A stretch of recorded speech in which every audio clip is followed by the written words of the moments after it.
Waters off Durban, South Africa coast had always been a favorite spot for seasoned spearfisher Paul Mitchell. On March 18, 2003, Paul, a 35-year-old with over a decade of spearfishing experience, was preparing for what he expected to be a successful day in the ocean. The South African coastline, known for its rich marine life, was home to an array of fish species and, as every diver knew, some of the ocean's largest predators. But Paul was confident, skilled, and had faced his share of close encounters. That day, he was accompanied by his longtime friend and fellow spearfisher, Greg Ellis. The two had been diving together for years, relying on each other for safety in deeper waters. Paul was the more experienced of the two, but Greg had learned quickly, becoming a strong partner on these trips.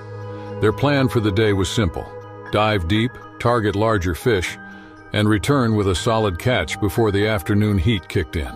The sun was already rising when they reached their favorite dive spot. The water was clear, with perfect visibility and mild currents. They geared up, adjusted their weight belts, checked their spears, and descended into the water. Paul led the way, his body moving effortlessly through the depths, the spear gun ready. His heart raced with the familiar thrill of the dive, and his mind focused on the task. Paul had chosen this spot because it was known for its rich population of game fish, particularly yellowfin tuna. The deeper waters here could be challenging, but they had always yielded good results, and today they seemed the same. As they descended, fish darted in and out of view, their bodies reflecting the light filtering through the water. After a few minutes of scouting, Paul spotted his target, a large tuna hovering just above the seabed. He signaled to Greg to stay back as he slowly raised his spear gun. The shot was perfect. The spear pierced the fish cleanly, and Paul felt the familiar tug as the fish tried to escape. Blood immediately spilled into the water, spreading quickly as Paul began pulling the catch toward him. His adrenaline spiked, the satisfaction of the perfect shot filling him with confidence. But beneath the surface, the ocean's predators were already responding to the scent of blood. Durban's waters were home to various shark species, and tiger sharks were among the most feared. Known for their size, strength, and aggression, tiger sharks were opportunistic hunters, attracted by movement and the scent of blood in the water. Paul had always respected the dangers of these waters, but today, the reality of the threat was about to become far more personal. As Paul wrestled with the tuna, he didn't notice the dark shape gliding silently through the water. The tiger shark had been lurking nearby, drawn by the blood cloud from Paul's recent kill. Its senses were finely tuned, detecting the slightest disturbance. And now, it was closing in. Paul felt a shift in the water before he saw the shark. A powerful current surged past him, and he instinctively looked around, his heart skipping a beat as his eyes locked onto the unmistakable silhouette of a tiger shark. It was massive, easily over 12 feet long and heading straight for him. Panic gripped him momentarily, but his years of training kicked in. He knew exactly what to do. He released the line from his spear gun, letting the tuna drift away as a distraction. But the shark wasn't interested in the fish. It was focused on Paul, sensing both the blood and the movements of a new target. Paul's hand tightened around his spear as he began his ascent, kicking hard toward the surface, but he could feel the shark getting closer, its massive body slicing through the water with terrifying speed. Paul's mind raced. He knew the tiger shark was not a creature that would scare off easily. It was known for its persistence, especially once it had locked onto prey. He turned to face the shark, holding the spear gun out in front of him as a makeshift shield. The shark came in fast, its wide mouth lined with rows of sharp teeth visible as it closed the distance. With a sudden jolt, the shark struck. Its powerful head slammed into Paul, knocking him backward. The force of the impact sent him spiraling through the water, but he managed to keep hold of his spear gun. He kicked out, trying to distance himself, but the shark was relentless. It circled back, faster now, its eyes locked onto him as it prepared for another strike. Paul knew he had to act quickly. He aimed the spear gun at the shark's head, waiting for the right moment. As the shark lunged again, he fired. The spear struck just below its eye, not deep enough to kill, but enough to startle it. The shark thrashed, violently shaking its massive head. The spear lodged in its tough skin. Blood mixed with the water as the shark pulled back, disoriented for a moment. Paul didn't wait to see if the shot had done any lasting damage. He kicked upward with everything he had, his lungs burning as he raced toward the surface. The shark, though injured, wasn't giving up. It circled beneath him, slower now, but still dangerous. Paul could feel the water moving as the shark swam below him, and he knew it was only a matter of time before it attacked again. Greg was already there as he broke the surface, gasping for air, pulling him toward the boat. Paul scrambled aboard, his body shaking with exhaustion and adrenaline. They watched in horror as the shark's dorsal fin broke the surface, circling the boat for several more minutes before disappearing into the depths. Paul collapsed onto the deck, his breathing heavy, his heart racing. The close encounter had shaken him to his core. In all his years of spearfishing, he had never come face to face with such danger. The tiger shark had been relentless, and Paul knew he had been lucky to escape with his life. Gold Coast in Australia, known for its beautiful beaches and calm waters, was the perfect place for the McAllister family to celebrate their youngest son's birthday. It was January 17th, 1995, a bright summer day, and the family had been looking forward to this day for months. The McAllisters, James, 42, his wife Sarah, 39, and their 3 children, Liam, 16, Megan, 14, and Oliver, who had just turned 9, had rented a small boat for the occasion.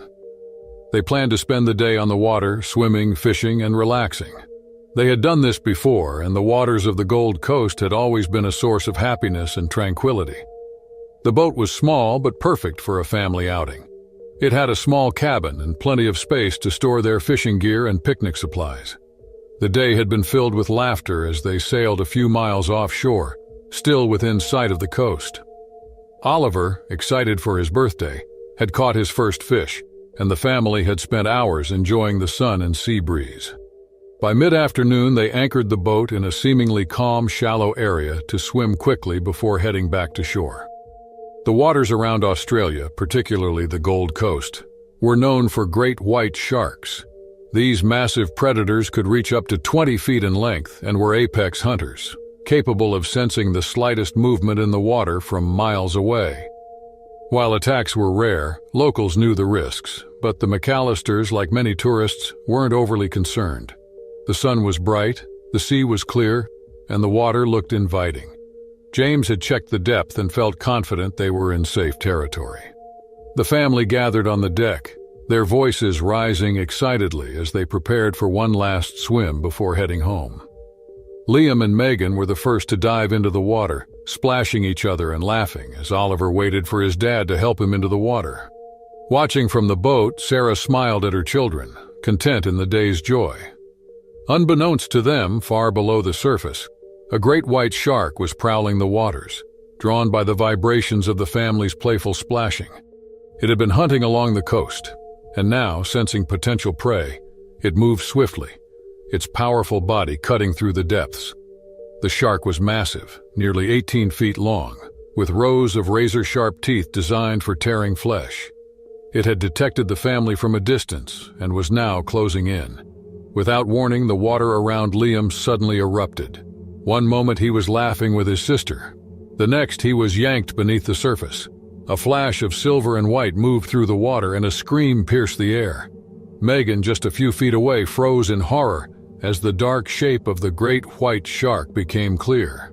James leaped into the water, frantically swimming toward Liam, who had surfaced briefly, blood streaming from a deep wound in his leg. But before James could reach him, the shark struck again, its massive jaws clamping down on Liam's torso, pulling him under.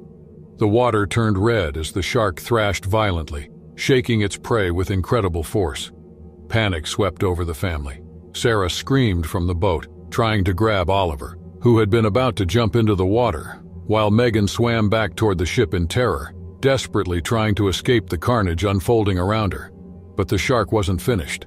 It turned toward Megan in a flash, its black eyes locking onto her. Before she could pull herself back onto the boat, the shark lunged, its powerful jaws catching her by the waist.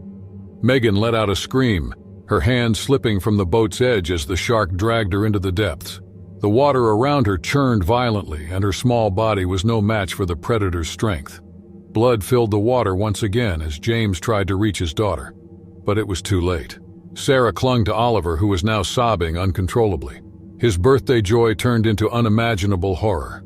She watched helplessly as her husband, desperate to save his children, swam toward the chaos. But the shark was relentless. It came back for James, its speed and power overwhelming. With a single, brutal strike, it grabbed him by the legs, pulling him under just as it had done to Liam. The water frothed as the shark twisted and tore at James, his struggles weakening until they stopped. Now only Sarah and Oliver remained. The boat rocked as the shark circled, its dorsal fins slicing through the water, searching for its next target. Sarah knew they had to escape the water, but she was afraid. Her heart raced as she held onto her son, praying for a miracle.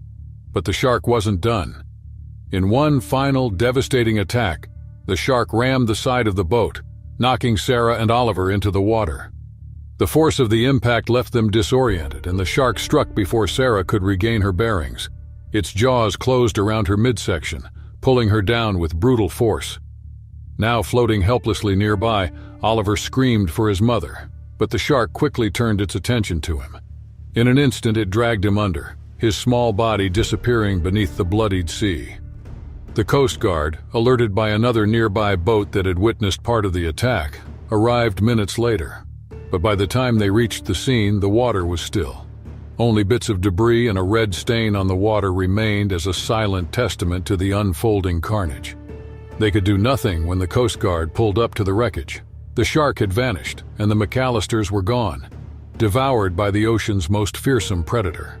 Only a few boat pieces remained, drifting aimlessly in the blood-streaked waters. The Gold Coast community was shocked and struggled to comprehend the tragedy. It was a reminder of the untamed power of the sea, where even a day of celebration could turn into a nightmare in a matter of moments. July 22, 2005, and the waters off the coast of Nassau, Bahamas, sparkled under the late morning sun.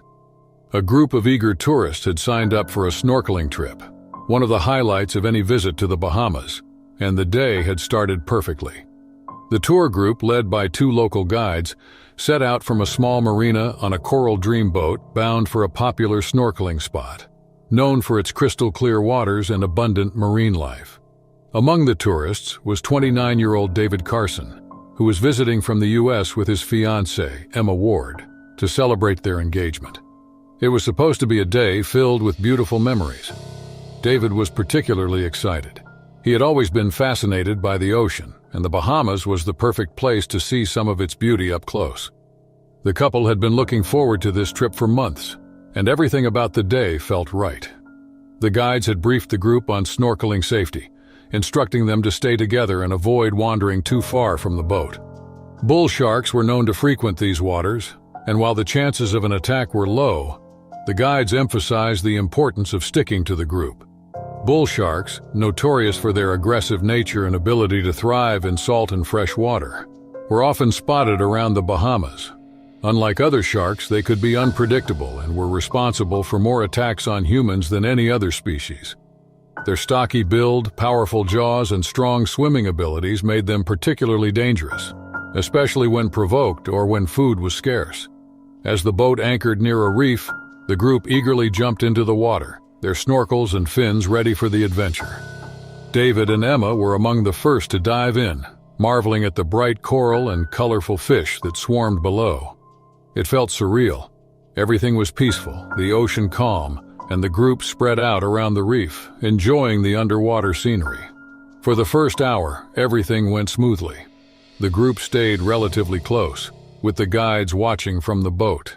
But David, lost in the reef's beauty and unaware of the increasing distance between him and the others, had unknowingly drifted away. Engrossed in watching a school of fish, Emma hadn't noticed David's slow separation from the group either. David continued exploring farther from the boat's safety and out of sight of the guides. His breathing through the snorkel was steady as he glided over the reef, unaware of the danger lurking nearby. The dark shape of a bull shark appeared below him, just beyond his line of sight. It had picked up on David's movements, drawn by his splashing and the unfamiliar presence in its territory. The shark began circling from a distance, watching David swam farther from the group, completely oblivious that he was being stalked. It happened in an instant. As David adjusted his mask, unaware of the predator below, the bull shark surged forward, propelled by its powerful tail. In the blink of an eye, The massive shark was upon him. David felt a sudden, sharp pain in his right arm, and his body went rigid with shock. Looking down, he saw the terrifying sight of the bull shark's jaws clamped around his arm, its rows of razor-sharp teeth slicing through skin and muscle easily. Panic took over. David thrashed in the water, desperately trying to free himself, but the shark's grip was too strong. It pulled him under, the force of its bite dragging him beneath the surface. His lungs burned as he struggled to get free, the salt water filling his mouth as he fought to hold on to his breath. Blood clouded the water around him, feeding the shark's aggression. Still unaware of what had happened, Emma finally noticed that David was missing from the group.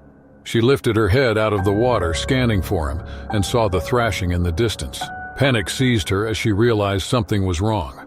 She called out to the guides, who immediately sprang into action, racing to get the boat closer to where David was struggling.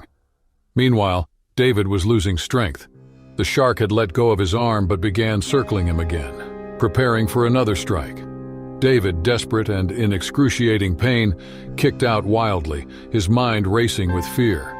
He knew that if the shark attacked again, he might not survive.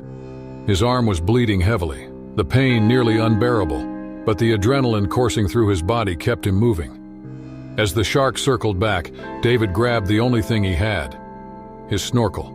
It was a weak defense, but at that moment, it was all he could think of. The shark charged again, its mouth wide open, but David struck it on the snout with the snorkel as hard as he could. Surprised by the sudden hit, the shark recoiled slightly but wasn't deterred for long. It circled again, this time closer, its eyes locked onto its target. By this time, the boat had reached David. Armed with a long pole, one of the guides leaned over the edge, shouting for David to swim toward them. The other guide grabbed a rope, ready to pull David aboard as soon as he was close enough. David, barely able to see through the blood and salt water in his eyes, kicked with every last bit of energy, his arm numb from the blood loss. The shark relentlessly followed closely behind, its dorsal fin cutting through the water as it prepared to strike again. Just as it closed in, the guide jabbed the shark with the pole, driving it back long enough for David to reach the side of the boat. The other guide pulled him aboard in one swift motion, and the group watched in stunned silence as the bull shark swam in circles below, still searching for its prey. David collapsed onto the deck, his body shaking from the shock and the pain. His arm was torn, the deep gashes from the shark's teeth a grim reminder of how close he had come to losing his life. Wide-eyed and silent, the rest of the tourists gathered around as the guides raced to stop the bleeding and radioed for emergency help. David would survive, but the scars, both physical and mental, would stay with him forever. The Bahamas, once a place of beauty and adventure, had shown its darker side, and David knew he would never forget the terror of staring into the eyes of a bull shark. Autumn of 1995, adventurer Sarah Mitchell explored the remote rivers of the Australian outback. The Ord River in Western Australia was known for its rugged beauty and diverse wildlife. An experienced explorer, Sarah was eager to document the untouched wilderness and its inhabitants. Early one morning, Sarah set off in her canoe, paddling through the calm waters of the Ord River. The scenery was breathtaking, with towering eucalyptus trees lining the banks and the calls of exotic birds echoing in the distance. Sarah felt a deep connection with nature and enjoyed the moment's serenity. Sarah's senses were alert as she navigated through a narrow river passage. She knew the region was home to the most dangerous predator in Australia, the giant saltwater crocodile. She had read about their immense power and cunning behavior and was cautious but confident in her abilities. Without warning, the water around her canoe exploded. Hidden beneath the surface, a massive saltwater crocodile surged upwards and slammed into her canoe. The sudden and violent impact sent Sarah and her canoe into the air before crashing back into the water. Disoriented and gasping for breath, Sarah found herself thrown into the murky river. Her canoe was overturned and her gear was scattered. Panic set in as she realized the danger she was in. The crocodile, a monstrous reptile with powerful jaws, was now in the water with her. Sarah's training kicked in. She knew she had to stay calm and think fast.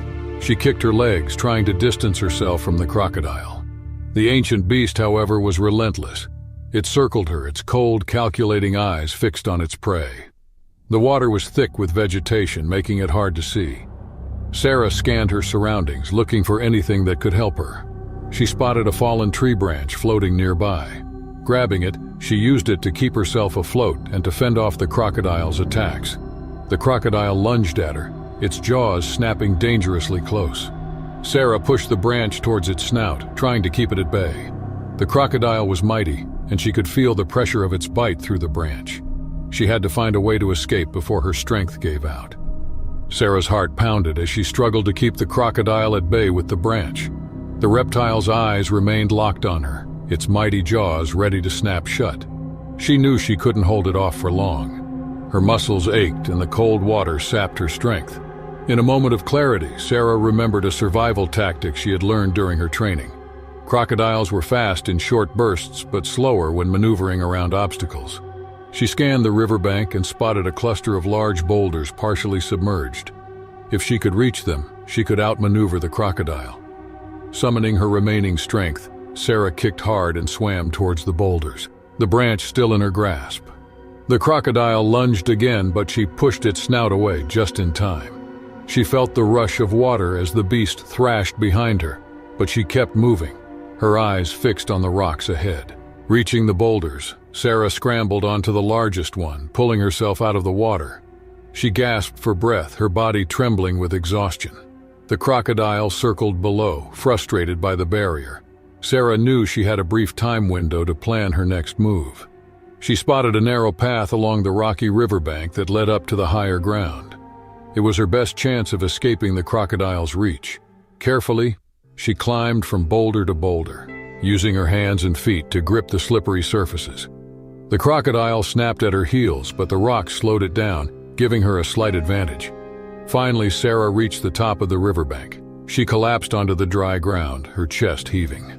She looked back to see the crocodile retreating into the water, its eyes still watching her. She had made it to safety, but knew she couldn't let her guard down yet. Gathering her strength, Sarah stood up and began the trek back to her campsite.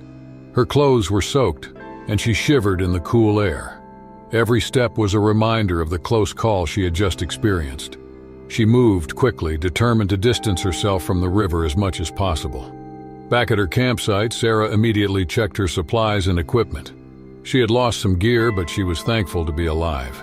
She radioed for help, informing her team of the encounter and her location. They assured her they were on their way. As she waited for her team to arrive, Sarah reflected on the harrowing experience. The Australian outback had proven to be as dangerous as it was beautiful. She knew she had been lucky to survive the encounter with the crocodile, and the ordeal had taught her valuable lessons about respect and caution in the wild. When her team finally arrived, they helped her pack up and escorted her to safety. Sarah's adventure in the Ord River had come to a dramatic and terrifying end. Still, she knew it was a story she would carry forever. The experience tested her limits and reaffirmed her passion for exploring the world's most remote places. As they drove away from the river, Sarah looked at the landscape. Despite the danger, she felt a deep connection to the wild beauty of the outback. She knew she would return someday, better prepared and ever mindful of the ancient predators that called it home. Always been self-conscious about her weight. As a child, she had been the target of unkind remarks and stares, and those experiences had left her hesitant to engage in activities that drew attention to her body. Vacations, especially those involving swimsuits and beaches, were a particular source of anxiety. Yet here she was in South Africa, having decided it was time to push past her fears. Her family had planned this vacation for months, hoping it would be a time for relaxation and adventure. They had chosen a beautiful coastal town known for its stunning beaches and clear waters. It was a perfect opportunity for Mary to try something she had always been curious about, but too afraid to attempt: snorkeling. On a bright morning, the sky was clear and the water was inviting. Mary decided it was time. She felt excitement and trepidation as she put on her snorkeling gear. Her family cheered her on from the beach, encouraging her. The coolness against her skin was a welcome sensation as she waded into the water. She adjusted her mask and took a deep breath before plunging her face into the water. The underwater world was mesmerizing. Schools of colorful fish darted around her, and the coral reefs were alive with activity. Mary was amazed by its beauty and tranquility. She swam farther out, captivated by the vibrant marine life. She was so absorbed in the experience that she didn't realize how far she had ventured from the shore. It wasn't until she surfaced to adjust her mask that she noticed how distant the beach had become. Panic started to build, but she forced herself to stay calm. She could swim back, she told herself. She just needed to take her time and not exhaust herself. She took a few deep breaths and put her face back into the water, beginning the journey back to the shore. As she swam, she became aware of a change in the water's rhythm. The fish that had been so abundant were now scarce, and an eerie stillness settled around her. She surfaced again, looking around. The beach was still far off, but that wasn't what concerned her the most. It was the shadow she saw moving beneath her. Mary's heart pounded in her chest as she realized what was happening. A great white shark, drawn by her movements, was circling her. Her mind raced, remembering everything she had ever heard about shark encounters. The first rule was not to panic, but that was easier said than done. She knew sudden movements could attract the shark's attention even more. She forced herself to stay still, floating calmly on the surface. Now she could see the shark more clearly, its massive body gliding effortlessly through the water. It was both beautiful and terrifying. She needed to think and devise a plan to fend off the predator. She scanned the water around her for anything she could use as a weapon, but there was nothing. The shark passed beneath her, close enough that she could see the scars on its skin and the cold, predatory gaze in its eyes.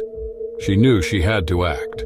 She remembered reading that sometimes making yourself appear larger and more threatening could deter a shark. She spread her arms and legs wide, making herself as big as possible in the water. For a moment it worked. The shark veered off, circling at a distance, but it was far from gone. Mary knew she couldn't maintain this position forever. Her muscles were already starting to ache, and the shore seemed impossibly far away.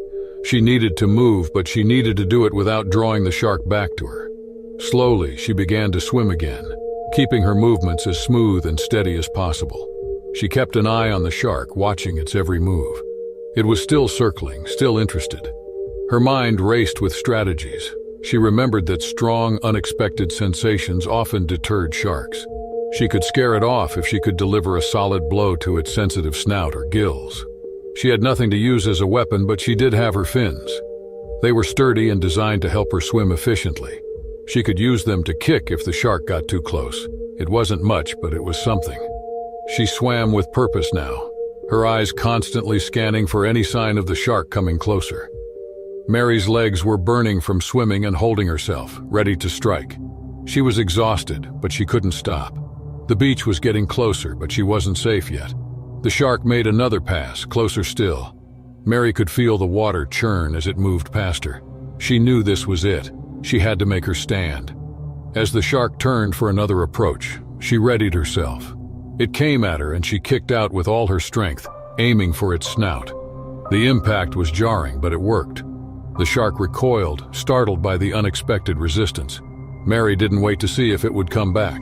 She swam as fast as she could towards the shore, her limbs screaming in protest. She could now hear her family's and other beachgoers' shouts urging her on. The water grew shallower, and she could feel the sand beneath her feet. She stumbled and fell, but got up again, pushing herself forward. The shark had stopped following her, deterred by the shallows and the commotion. Mary made it to the shore, collapsing in the sand, her body trembling with exhaustion and relief. She lay there for a moment, gasping for breath, before she realized her family surrounded her. They helped her up, their faces a mix of concern and admiration. Mary couldn't believe what had just happened. She had faced her greatest fear and survived. In the days that followed, Mary reflected on her experience. She had always seen herself as weak and incapable. Still, she had discovered a strength within herself she never knew existed. She had faced a deadly predator and used her wits and determination to survive. A profound realization changed how she saw herself and her capabilities. The vacation continued, and Mary became more willing to try new things.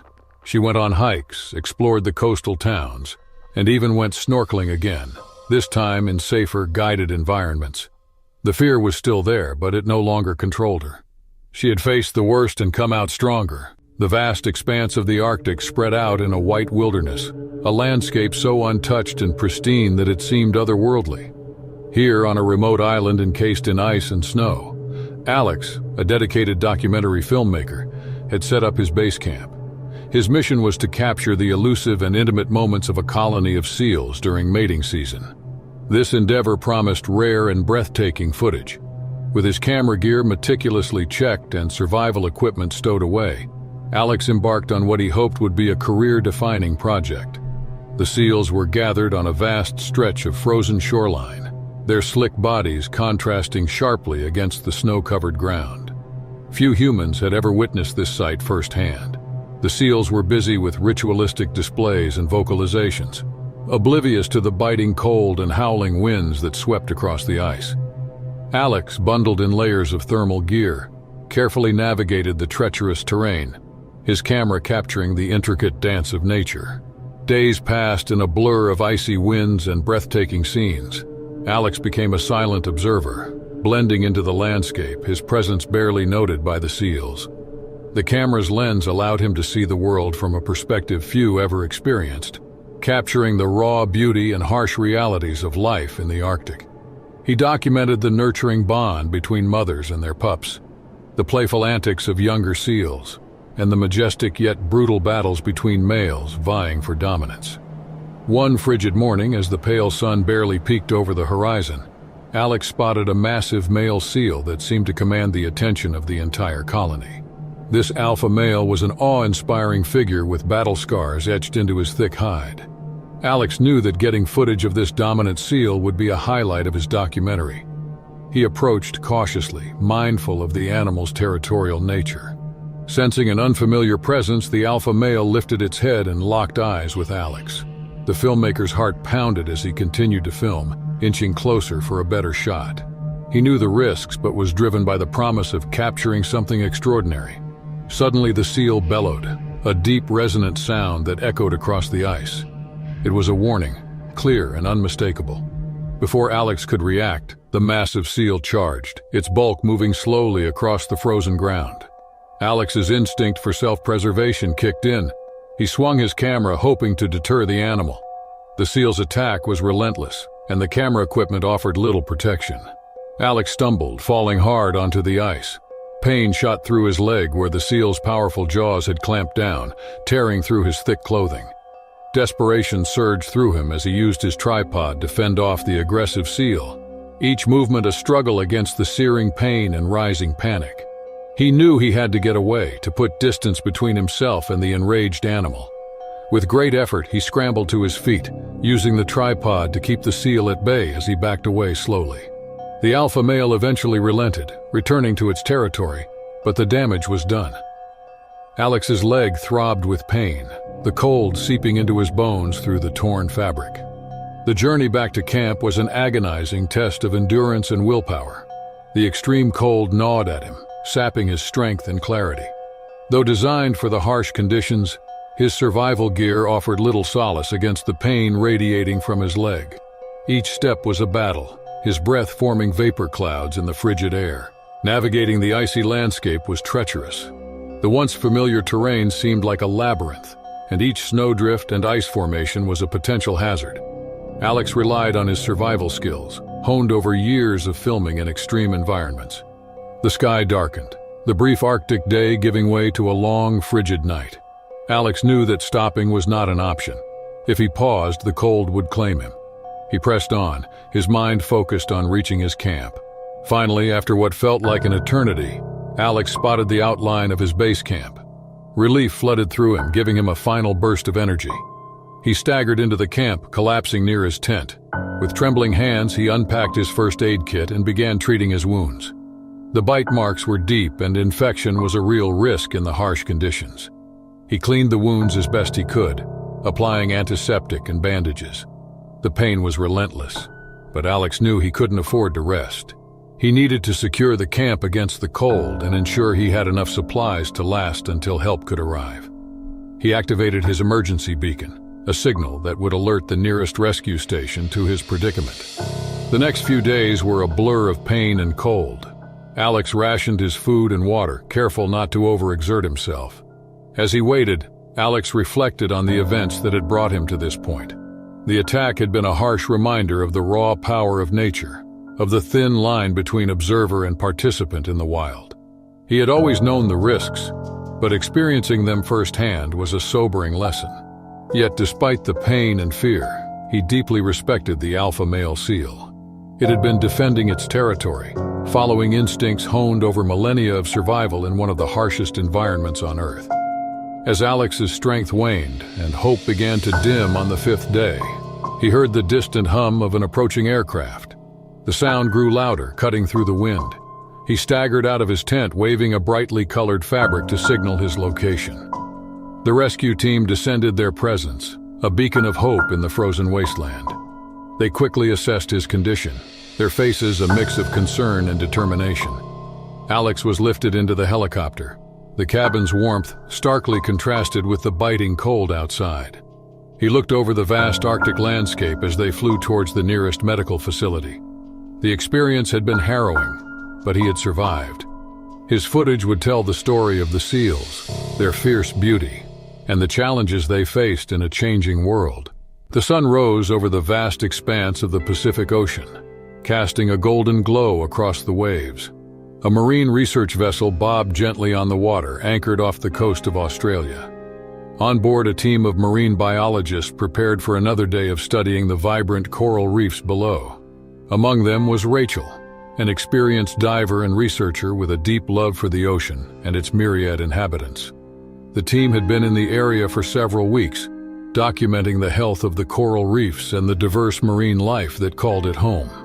Their mission was crucial, as coral reefs worldwide faced increasing threats from climate change, pollution, and overfishing. The data they collected would contribute to conservation efforts to preserve these underwater ecosystems. The divers suited up, checked their equipment, and reviewed their plans for the day. Rachel was assigned to document a particularly vibrant section of the reef, known for its rich biodiversity. She descended into the clear blue water with her camera and underwater notebook, followed by her teammates. The underwater world was a kaleidoscope of colors and movement. Schools of fish darted between the coral formations, and sea turtles glided gracefully through the water. Rachel marveled at the beauty around her, capturing images and taking notes on the various species she encountered. Her teammates fanned out, each focused on their specific tasks. As she swam deeper, Rachel's attention was drawn to a crevice in the reef. She noticed a movement that seemed out of place. She saw a rare and deadly sea snake, its slender body coiled among the coral. Rachel knew she had to be cautious, but her scientific curiosity urged her to document this unexpected encounter. She positioned her camera to take a few shots, maintaining a respectful distance. The snake, sensing her presence, began to uncoil. Rachel's pulse quickened. She knew that even the slightest provocation could lead to an attack. She decided it was best to retreat slowly and give the snake space. But as she turned to swim away, she felt a sharp pain in her leg. The snake had struck, its fangs delivering a dose of venom into her calf. Panic surged through her, but she forced herself to stay calm. She signaled to her team, who quickly recognized the gravity of the situation. Her leg began to feel numb, and she knew the paralysis would spread quickly. Time was of the essence. The team sprang into action, forming a protective circle around Rachel as they began their ascent to the surface. The journey to the surface was fraught with peril. The reef was a complex labyrinth of coral formations, and the sea snake's presence added an element of danger. Rachel's breathing became labored as the venom took hold and her vision blurred. Her teammates supported her, guiding her through the maze of coral with determined efficiency.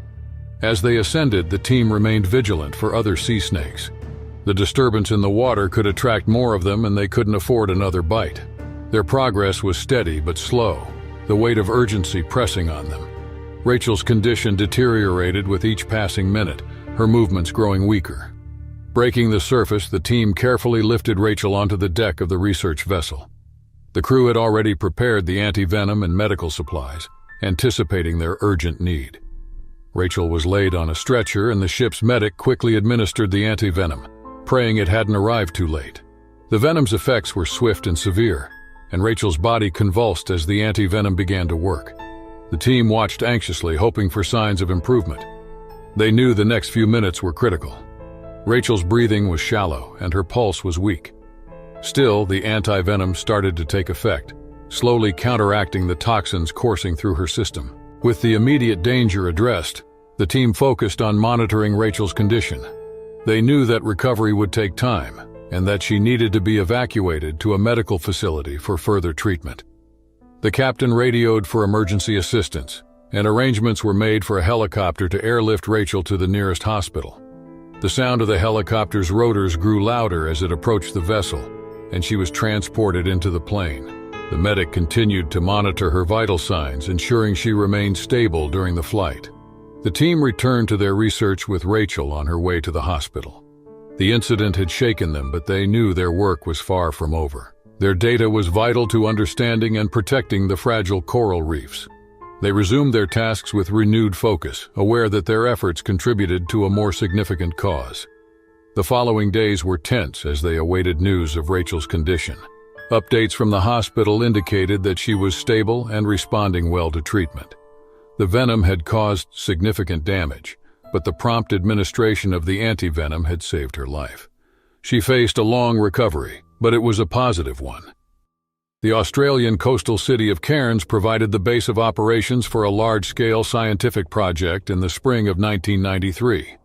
Known for its vivid coral and marine life, the Great Barrier Reef was also home to one of the ocean's most misunderstood predators, the bull shark. Although many marine biologists worldwide have studied the area for a long time, few have dared to dive into the dangerous world of night diving to witness sharks' nocturnal behavior. That was until the eminent but quiet marine biologist Dr. Emily Carter changed that.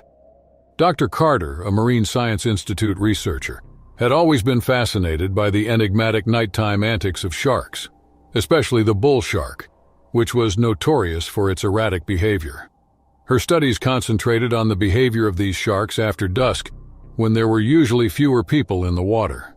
To learn more about their hunting habits and territorial instincts, it was intended to collect previously unheard-of footage and data. With over 10 years of experience studying marine life, Emily, who was in her mid-30s, was an unparalleled authority on shark behavior. Her last dive would be this night dive, even though she had previously led dozens of successful dives. The seafloor dropped off the reef's edge and into the depths just past where the dive occurred.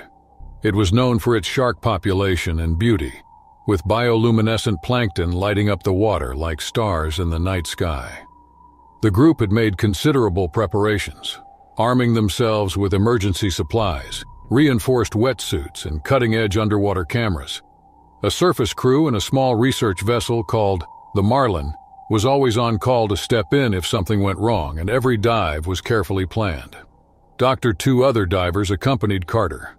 A seasoned diver in his late 20s named Bryce Navarro, who served as her assistant, and Leif Stroud, a technician in charge of monitoring the underwater camera systems. Both men had accompanied Emily on multiple expeditions, and despite their cautions, they had complete faith in her abilities. Casting a pale glow on the coral below, the group dove into the dark depths, their lights piercing through the muck. The water was strangely still. The crew noticed that as they approached the 30-meter mark, the vivid hues of the reef vanished into the darkness, leaving only the steady clicks of their oxygen tanks and the sporadic distant hum of a boat engine above. With her eyes searching the waters for any indication of movement, Emily's mind was concentrated. Soon after, something sizable moved in the distance, catching her camera's attention.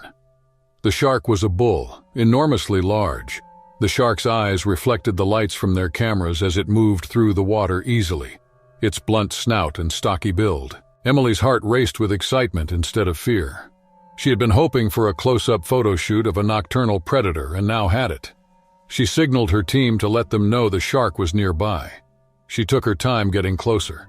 The shark initially swam in a lazy arc around the divers, seemingly unaffected by their presence. It was apparent to Emily not to hurry. Bull sharks were known for acting aggressively toward one another, particularly at night when their senses were more acute. Without notice, they could become hostile. Something changed as she brought her camera focused on the shark. As it started to circle faster and tighter, the creature's body language changed, showing more erratic movements and a sharp tail flick. The realization that she had crossed some invisible boundary caused Emily's eyes to enlarge. The shark had changed from being interested to becoming assertive. The bull shark leaped in an instant. The shark's teeth locked onto Emily's leg, causing an excruciating searing pain. A shockwave raced through her body from the bite force. Her vision became blurry, and the water turned murky due to the blood. She kicked out of instinct, attempting to break free, but the shark locked her in its hold. After spotting the unexpected attack, Bryce and Leif, who had been a few meters away, ran to her defense. Signaling the surface team of the situation, Bryce slammed his hand on the emergency beacon attached to his suit. Meanwhile, Leif tried to frighten the shark away by grabbing a sharp dive knife and slashing at the water. The shark eventually freed Emily after what seemed like an eternity, and vanished as swiftly as it appeared. Emily was bleeding heavily and was now seriously hurt. Her leg was a twisted mess and she was barely conscious. She was fastened to Bryce and Leif's dive line, and they started the painfully slow ascent. As they battled to save her life, every second seemed like an hour, and they were constantly watching the water for any indication that the shark would return. The crew had already hurried to work on the surface. The Marlin was underway before Bryce and Leif broke the surface, as the emergency beacon had set off alarms. Emily had not responded by the time they reached the top. As they hurried back to shore, the crew hauled her onto the deck and started CPR right away. When the paramedics arrived at the dock, it was already too late to save her. Upon her arrival at Cairns Hospital, Emily Carter was declared deceased. Blood loss from the severe trauma to her leg was the official cause of death. The team had tried their hardest to stop the bleeding in time, but the attack had severed an artery. Within the scientific community, the incident caused a stir. Respected researcher Emily was killed, and her passing served as a sobering reminder of the risks that marine biologists must always take. Her tragic demise brought to light the unpredictable nature of these apex predators, even though the risk of shark attacks was statistically low. In response, the regional authorities and academic institutions promptly instituted fresh safety guidelines for night dives. These included more emergency preparedness training, the requirement to use shark deterrent devices, and harsher rules regarding the proximity of known shark habitats. Emily's co-workers used the media following the tragedy to stress the value of comprehending sharks rather than stigmatizing them. Her studies had always focused on coexistence rather than fear. As calls for improved protections for sharks and those who study them increased, shark conservation efforts gained traction. Although Dr. Carter passed away, her legacy endured because of the work she had devoted her life to. Years later, the reef where Emily had made her last dive was marked with a memorial plaque.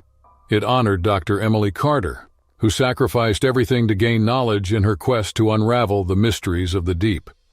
Her experience served as a lesson for other researchers, showing them that no matter how experienced they were, they could never fully control the ocean. Islamorada, a tiny seaside community tucked away in the Florida Keys, was a hive of activity in the summer of 2004. Anglers worldwide had flocked to the yearly high-stakes fishing tournament, eager to show off their skills in the pristine Atlantic waters. With a grand prize that had the potential to alter someone's life, the competition had gained prominence over time.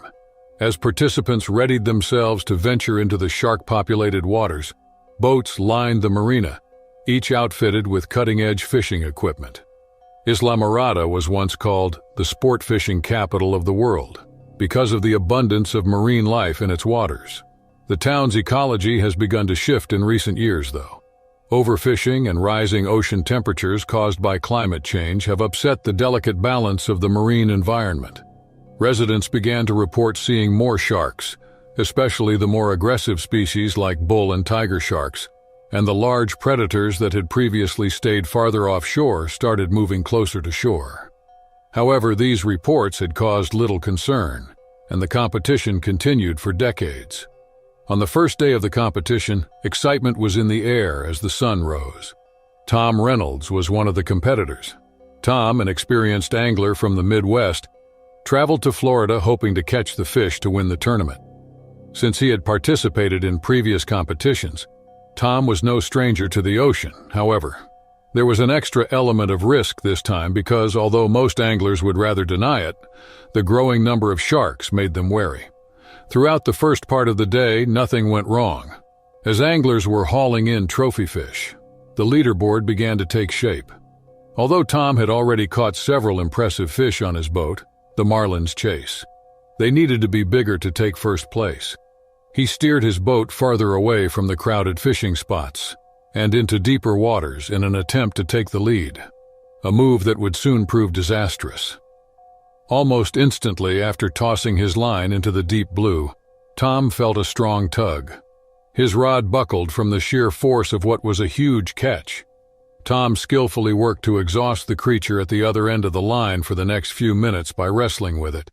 This started the battle between man and fish. As the fish approached the surface, his heart raced because he could see the shimmering scales of what looked like a massive grouper. Perhaps it was this fish that took home the grand prize. However, there was an abrupt, strong disturbance in the water as Tom started to reel in his catch.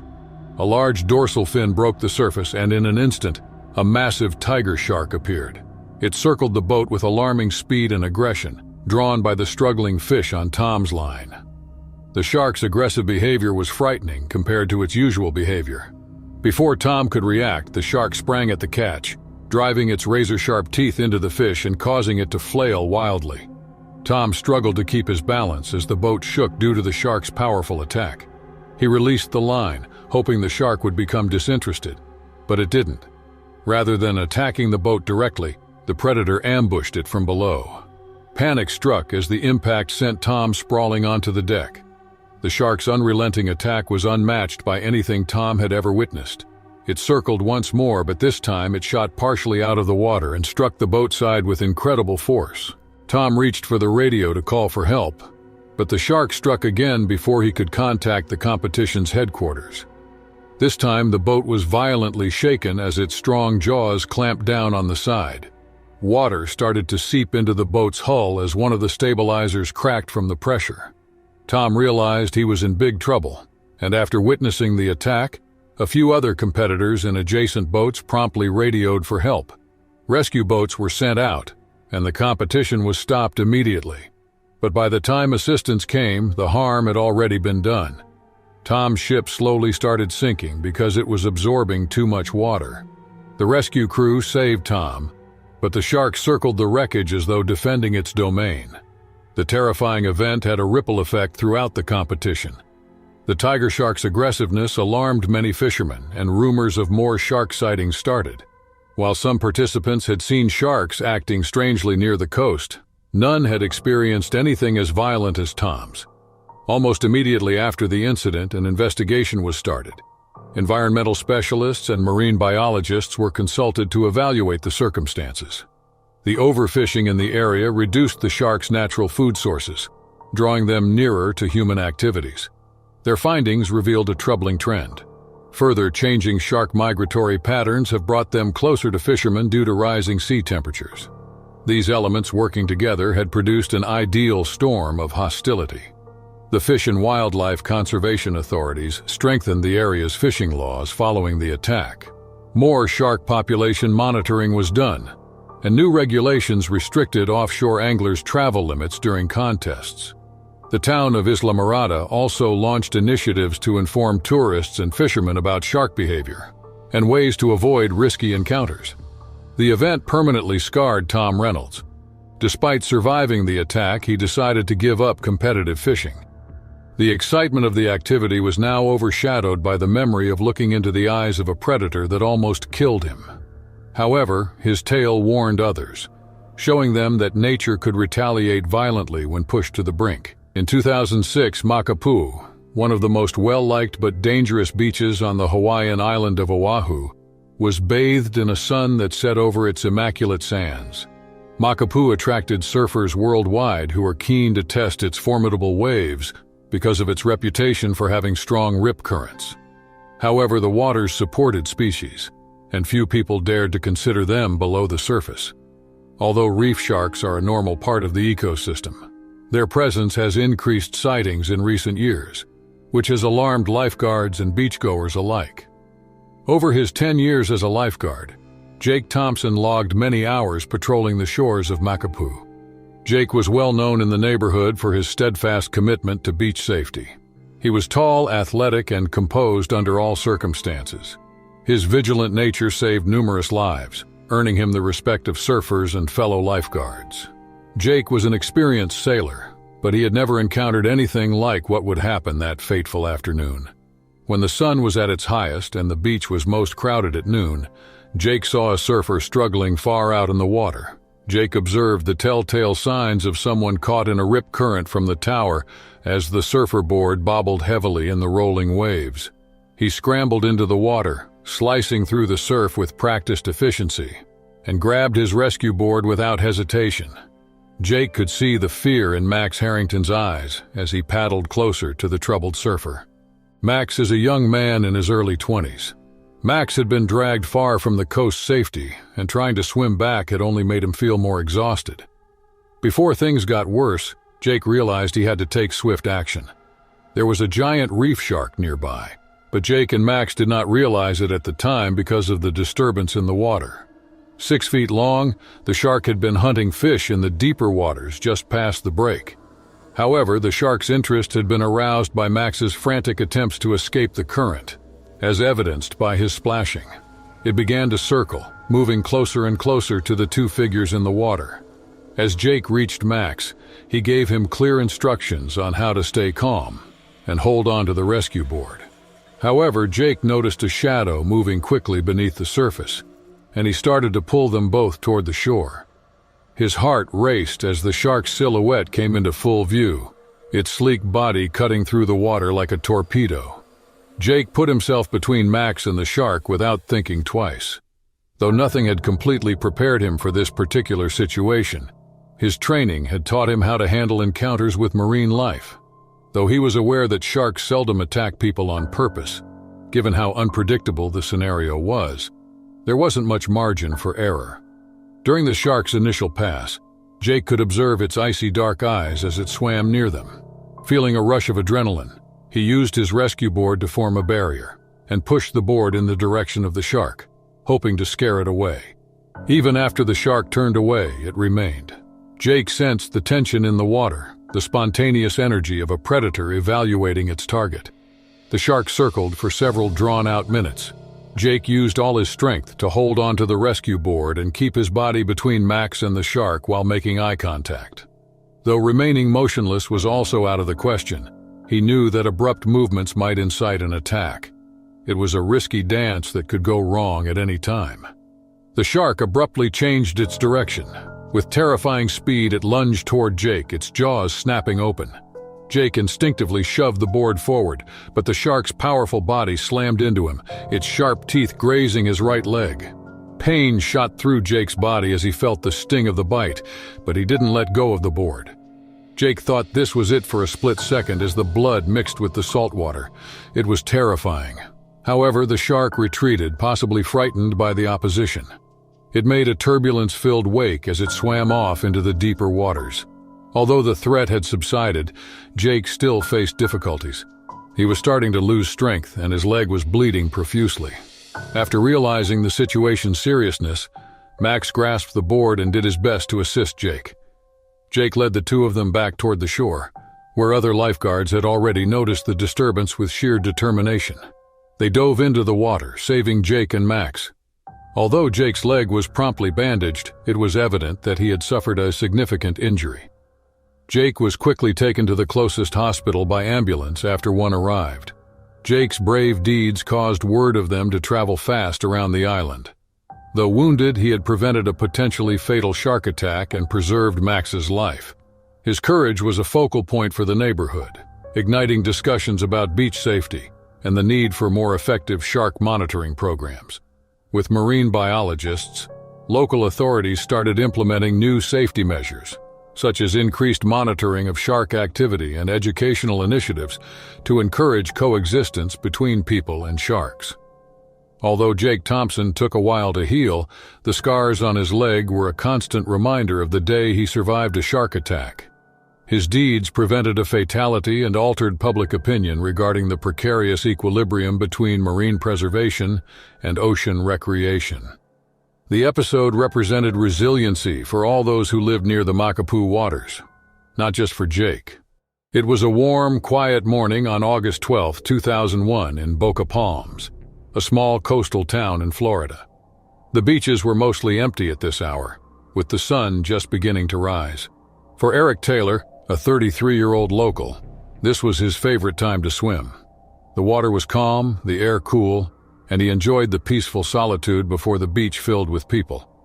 Over the years, he had made this early morning dip a routine, often swimming alone in the shallow waters just off the coast. Eric parked his car and walked down the beach, feeling the sand between his toes as he headed toward the water. He wasn't a competitive swimmer, but strong and confident in the ocean. He had grown up by the beach, and the sea was like a second home. He waded into the water, sighing as the coolness refreshed him from the heat. There was no wind, no signs of danger, just the endless stretch of water inviting him farther out. Florida's waters were home to many sharks, though attacks were rare. Lemon sharks frequented these waters and were usually non-aggressive and avoided human contact, but they were also territorial. Lemon sharks were often hunted in the shallow waters where Eric was now swimming. Though they were not typically a threat, their powerful jaws could cause serious harm if provoked or threatened. As Eric swam out farther, unaware of the potential danger, he focused on his strokes, gliding smoothly through the water. He had the whole ocean to himself, or so he thought. The lemon shark lurking nearby, invisible beneath the surface, wasn't initially interested in attacking. It was simply moving through its territory, keeping to itself. But the swimmer's presence had caught its attention. Sharks, like many creatures of the sea, react based on instinct, and in this moment, the shark saw Eric as a possible threat to its space. The morning sun reflected on the water as Eric turned onto his back, floating momentarily to enjoy the stillness. His eyes closed, lost in the rhythm of the ocean's movement. He felt safe, unaware that the lemon shark was getting closer just below him, circling slowly, its dark silhouette blending with the sea floor. The sudden force hit Eric before he could even process what was happening. A sharp pain shot through his right leg as something latched onto him with crushing force. His body stiffened, and his instincts kicked in. This was no wave or cramp. It was something alive, powerful, and dangerous. As he twisted in the water, Eric saw the large, unmistakable shape of a lemon shark, its teeth buried deep into his leg.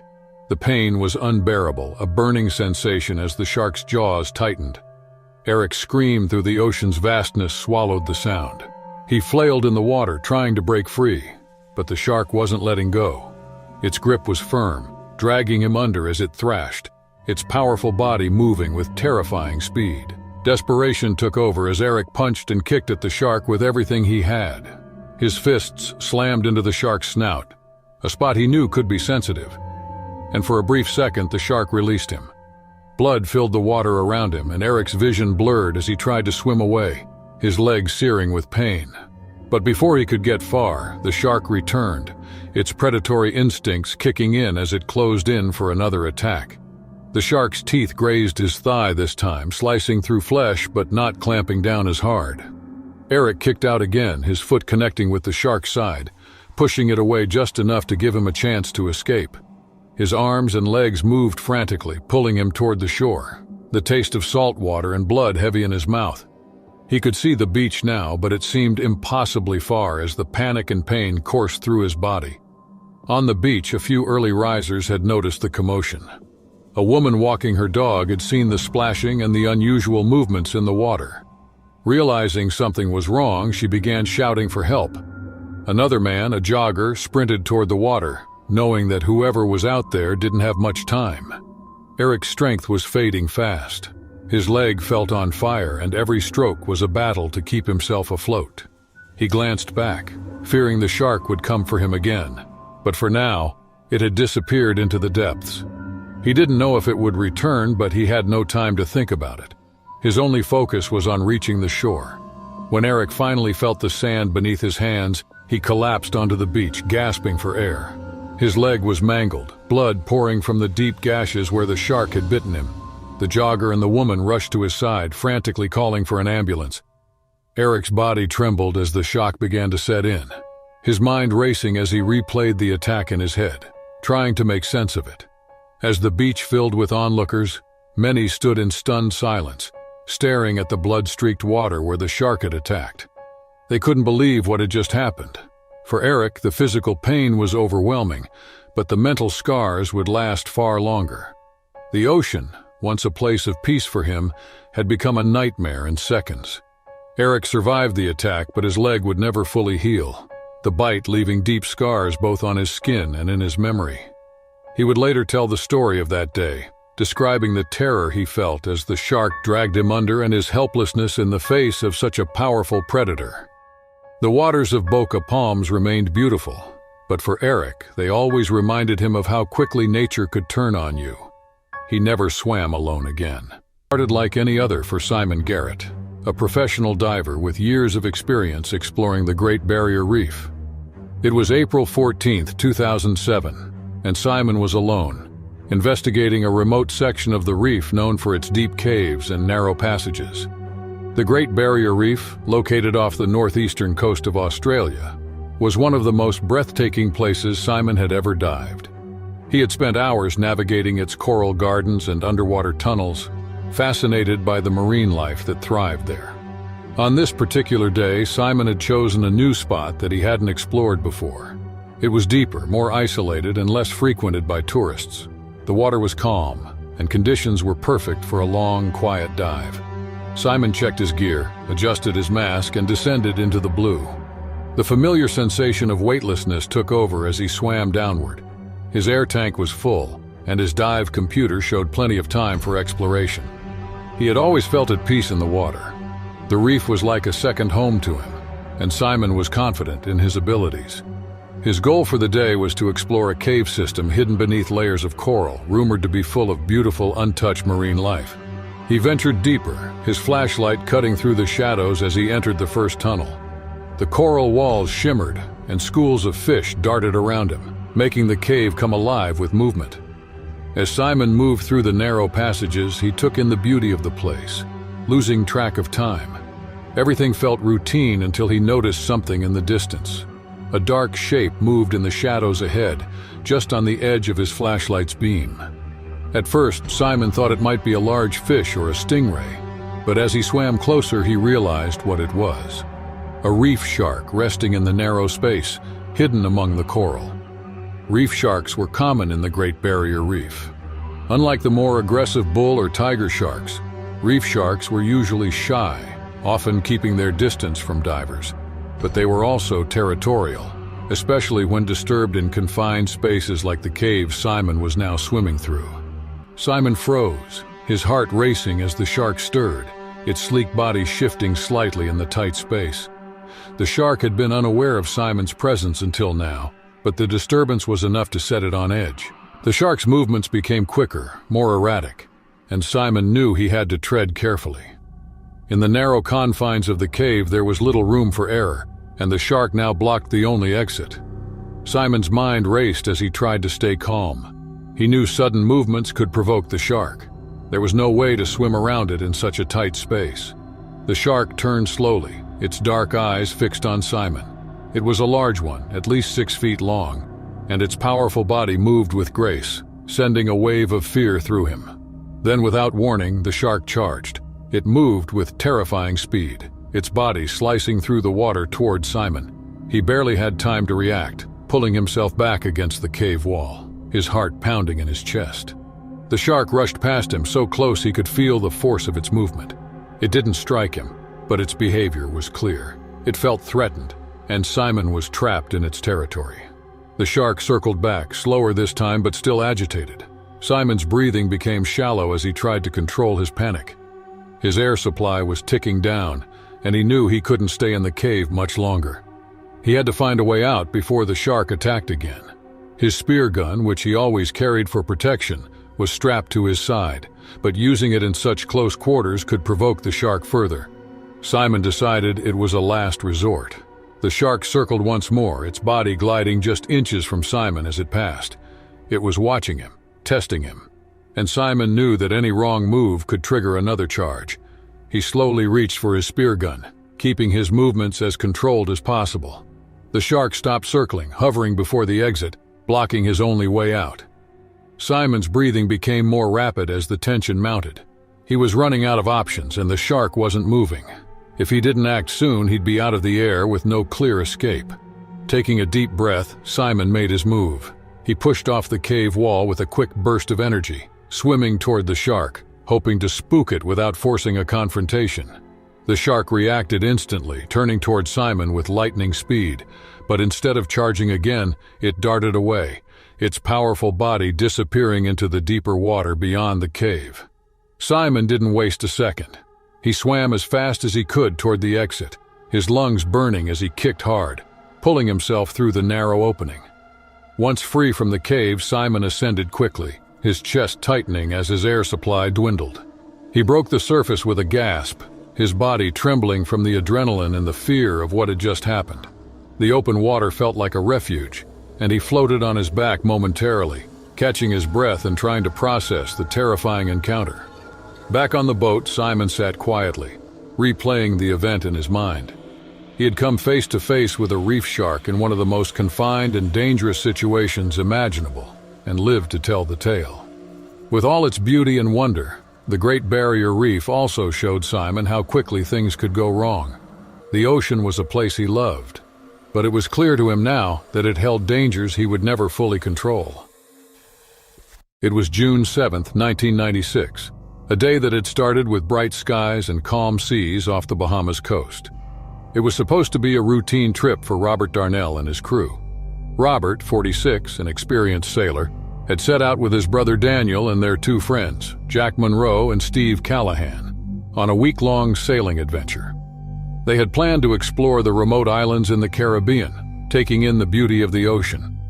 Their boat, the Sun Chaser, had been sturdy enough for the journey, or so they thought. The first few days went smoothly, the men bonding over shared stories, fishing, and enjoying the calm, open waters.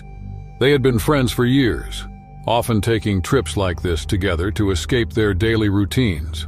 The boat had all the needed supplies, and they felt confident navigating through these waters. But the weather turned without warning. A sudden violent storm hit them late afternoon, far from any coastline.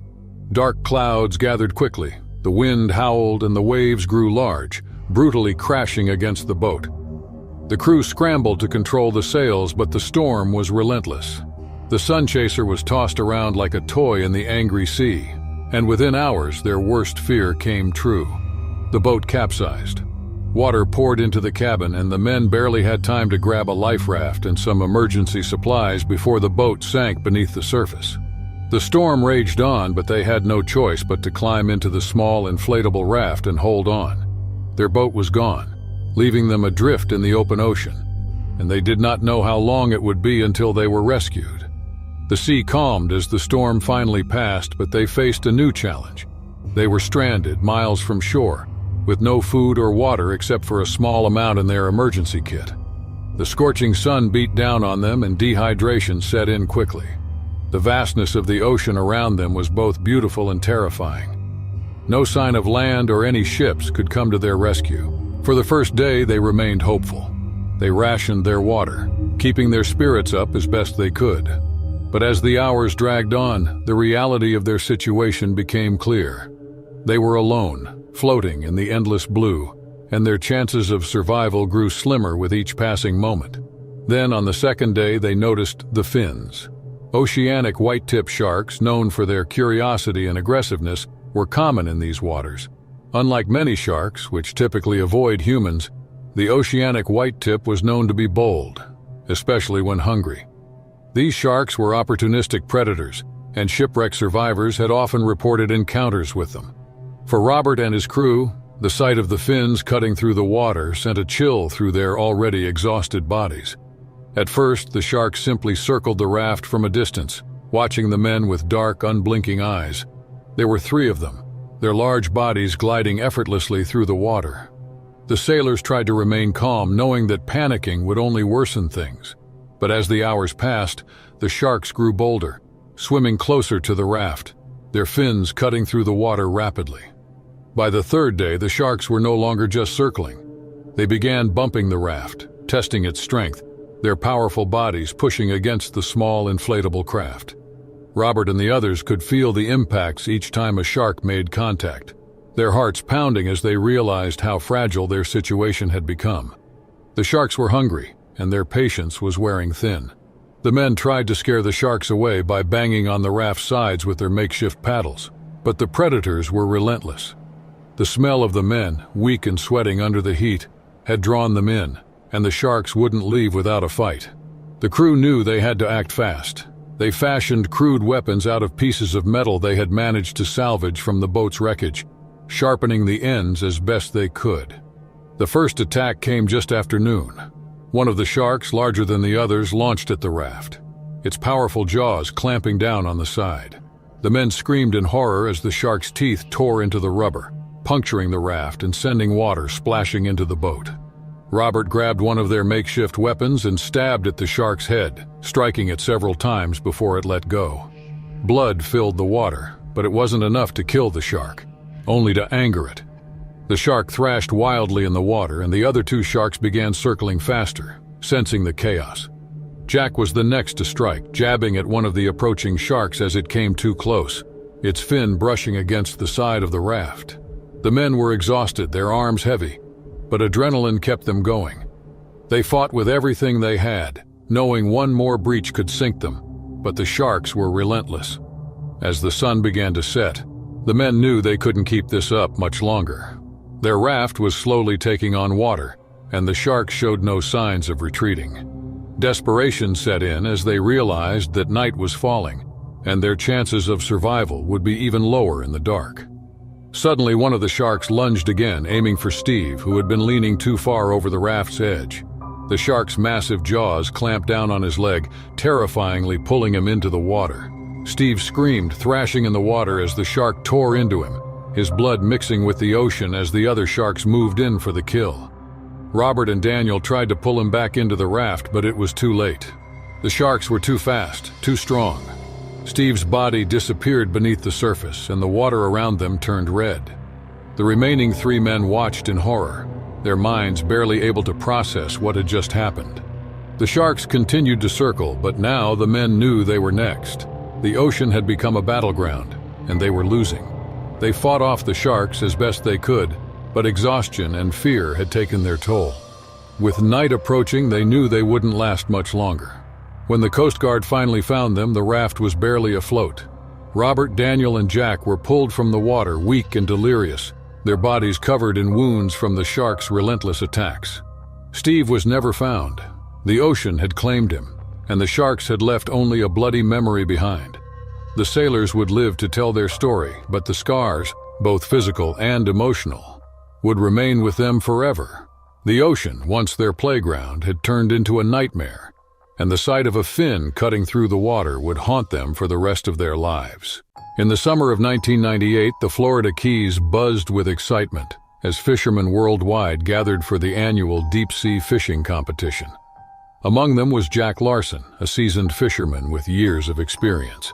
Jack was well known in the fishing community for his skill and determination. He was determined to catch the biggest fish this year and claim the top prize. The day was perfect for fishing. The sky was clear and the Atlantic Ocean waters were calm. Jack and his crew set out early in the morning on his boat. They cruised to a well-known fishing spot, hoping to land a massive catch. Jack's heart raced with anticipation as he cast his line into the deep blue waters. Hours passed with little activity, but Jack remained patient. Suddenly, he felt a strong tug on his line. His adrenaline surged as he realized he had hooked something big. He tightened his grip and began the battle to reel in the fish. His crew gathered around, cheering him on. The fish was mighty, pulling with such force that Jack had to use all his strength to keep it from escaping. Sweat dripped down his face as he fought against the creature's might. As the minutes turned into an hour, Jack caught a glimpse of his catch, a massive swordfish, its long, sharp bill glinting in the sunlight. But the swordfish was not ready to give up. With a sudden burst of energy, it charged towards the boat. Jack's eyes widened in shock as the fish's bill pierced the hull with a loud crack. The impact threw Jack off balance, and before he knew it, he was hurled overboard into the cold, churning waters. Disoriented and gasping for air, Jack struggled to stay afloat. The salt water stung his eyes, and he could feel the sting of a wound on his arm where the swordfish's bill had grazed him. Panic set in as he realized he was in the water with an enraged swordfish. He had to act fast. The swordfish circled him, its movements quick and aggressive. Jack kicked hard, trying to distance himself from the dangerous fish. He glanced back at the boat, which was taking on water from the hole in the hull. His crew frantically tried to patch it up and throw him a lifeline. Jack's mind raced as he tried to figure out how to survive. He knew the swordfish's bill was lethal, capable of inflicting severe injury or even death. He had to stay calm and think strategically. Every movement could provoke another attack from the fish. He remembered his training and the countless hours he had spent at sea. Jack focused on staying as still as possible, hoping the swordfish would lose interest. But the fish wasn't giving up. It charged at him again, and Jack barely dodged its lethal bill. The struggle seemed endless. Jack's muscles ached and he could feel his strength waning. He needed to return to the boat, but the swordfish was relentless. He kicked again, trying to create more distance, but the fish followed, its eyes locked on him. As he floated in the open ocean, Jack could hear his crew shouting his name. He knew they were doing everything possible to save him, but time was running out. He had to survive until they could reach him. The sun was setting, casting long shadows over the water, and the temperature dropped. Jack took a deep breath, steeling himself for the next attack. He couldn't give up. He had to fight with everything he had, using his knowledge and experience to outsmart the mighty predator. His life depended on it. Jack's heart pounded as he floated in the cold water, the setting sun casting an eerie glow over the ocean. The swordfish circled him again, its movements swift and deliberate. He had to keep his wits about him, relying on his years of experience to survive. The swordfish lunged once more, its sharp bill aiming for Jack. He twisted his body just in time, narrowly avoiding the deadly strike. His arm throbbed with pain from the earlier wound, and he could feel his energy draining away. But he couldn't give up. He had to stay alive. He glanced back at his boat. His crew was working feverishly to patch the hole in the hull and get the ship back in motion. They shouted words of encouragement and threw a lifeline into the water. Jack saw the rope and knew he had to reach it. With determination, Jack kicked his legs and swam towards the lifeline. The swordfish followed, relentless in its pursuit. He felt a surge of hope as he got closer to the rope. His fingers brushed against it and he grabbed hold, clinging tightly. His crew pulled with all their might, dragging Jack towards the boat. The swordfish charged again, but Jack kicked at it, keeping it at bay. Inch by inch, he was hauled closer to safety. His arms burned with effort, but he didn't let go. Finally, he reached the side of the boat. His crew grabbed him under the arms and hauled him aboard. Jack collapsed on the deck, gasping for breath. He was soaked and shivering, but he was alive. The swordfish thrashed in the water below, still angry but unable to reach him. The crew quickly tended to Jack's injury, wrapping his arm in a makeshift bandage. They managed to patch the hole in the hull enough to keep the boat afloat. As they returned to shore, Jack lay on the deck, staring at the darkening sky. The journey back was tense. Jack's mind replayed the harrowing encounter with the swordfish. He knew he had come close to death, and it was a sobering thought. The Florida Keys, usually a place of beauty and adventure, had turned into a battle for survival. When they finally reached the dock, Jack's crew helped him off the boat and rushed him to a nearby clinic. The doctor there cleaned and stitched up his wound, praising Jack's toughness and resilience. Jack nodded, but inside he felt relief and exhaustion. Word of Jack's ordeal spread quickly among the fishing community. Many were amazed by his story of survival, but Jack didn't see himself as a hero. He knew he had been lucky and couldn't shake the memory of the swordfish's relentless attacks. In the days that followed, Jack took time to recover and reflect. He realized how fragile life could be and how important it was to respect the power of nature. He had always loved the sea, but now he understood its dangers more deeply. Jack decided to share his story with others, hoping to raise awareness about the risks of deep-sea fishing. He wanted to make sure other fishermen were prepared and cautious to prevent such close calls in the future. His experience had taught him valuable lessons, and he was determined to use them for good. Jack felt renewed purpose as he stood on the shore looking at the vast ocean. He knew he would return to the sea, but with a newfound respect for its power. The battle with the swordfish had changed him, but hadn't taken away his love for the ocean. Instead, it had deepened it, making him a wiser and more cautious fisherman. In the contemporary fishing community of Kashiga, Alaska, the sea remained a source of livelihood and a constant threat. The men and women who worked these waters respected the ocean's power. Still, they relied on its bounty to sustain their families. It was a life of hard work and uncertainty, where each trip could bring either fortune or disaster. The first sign of trouble came quietly, almost unnoticed. A fishing boat failed to return one evening. The Coast Guard was alerted and a search was initiated. They found the boat adrift, its crew of 4 missing. The vessel showed signs of damage, as if it had been struck by something large and powerful. The community mourned the loss, but accidents were not uncommon in these dangerous waters, so they forgot about them quickly. However, it happened again. Another boat was found wrecked, its crew of 3 missing and later found dead. The pattern became impossible to ignore as more boats were discovered and destroyed, and their crews were gone. When the number of fishermen killed was counted, it was up to 17 in just 3 months. This sent waves of fear and grief through Kashiga. Theories and rumors spread like wildfire. Some blamed rogue waves, others spoke of a curse, while a few whispered about a monstrous sea creature. Desperation grew, and the local authorities and Coast Guard could not provide answers. The town needed help, someone who could decipher the mystery behind the tragedies. Enter Dr. Claire Roberts, a renowned marine biologist specializing in oceanography and sea creatures' behavior. Her arrival in Kashiga was met with both hope and skepticism. Claire's reputation preceded her. She was known for her deep understanding of marine life and ability to solve complex ecological problems. Claire's first task was to examine the boat's wreckage. The damage was unlike anything she had ever seen. The hulls were torn apart, splintered by immense force. Her initial hypothesis pointed to a rogue wave or an underwater seismic event. Still, the regularity and specificity of the attacks suggested a more deliberate perpetrator. Her suspicions were confirmed when she examined some of the bodies. The injuries were consistent with those inflicted by a large marine predator. Deep gashes and bite marks indicated the presence of a powerful jaw and sharp teeth. The pattern of the wounds and the sheer strength required to inflict such damage narrowed the list of suspects. It pointed unmistakably to an orca. Orcas, known as killer whales, were apex predators and brilliant creatures. They were known to exhibit complex behaviors and could hunt in packs. However, attacks on humans were exceedingly rare. Orcas typically avoided human interaction and had never been known to target fishing boats so systematically. Claire faced a baffling anomaly, an orca driven by an unknown rage singling out fishermen and their vessels.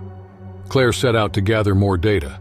She equipped a research vessel with underwater cameras and acoustic equipment, hoping to capture evidence of the rogue orca's behavior. She spent days on the water, scouring the coastline and monitoring the movements of marine life. Her efforts were initially fruitless. The sea seemed to hold its secrets tightly, offering no clues. Then, one foggy morning, Claire's patience was rewarded.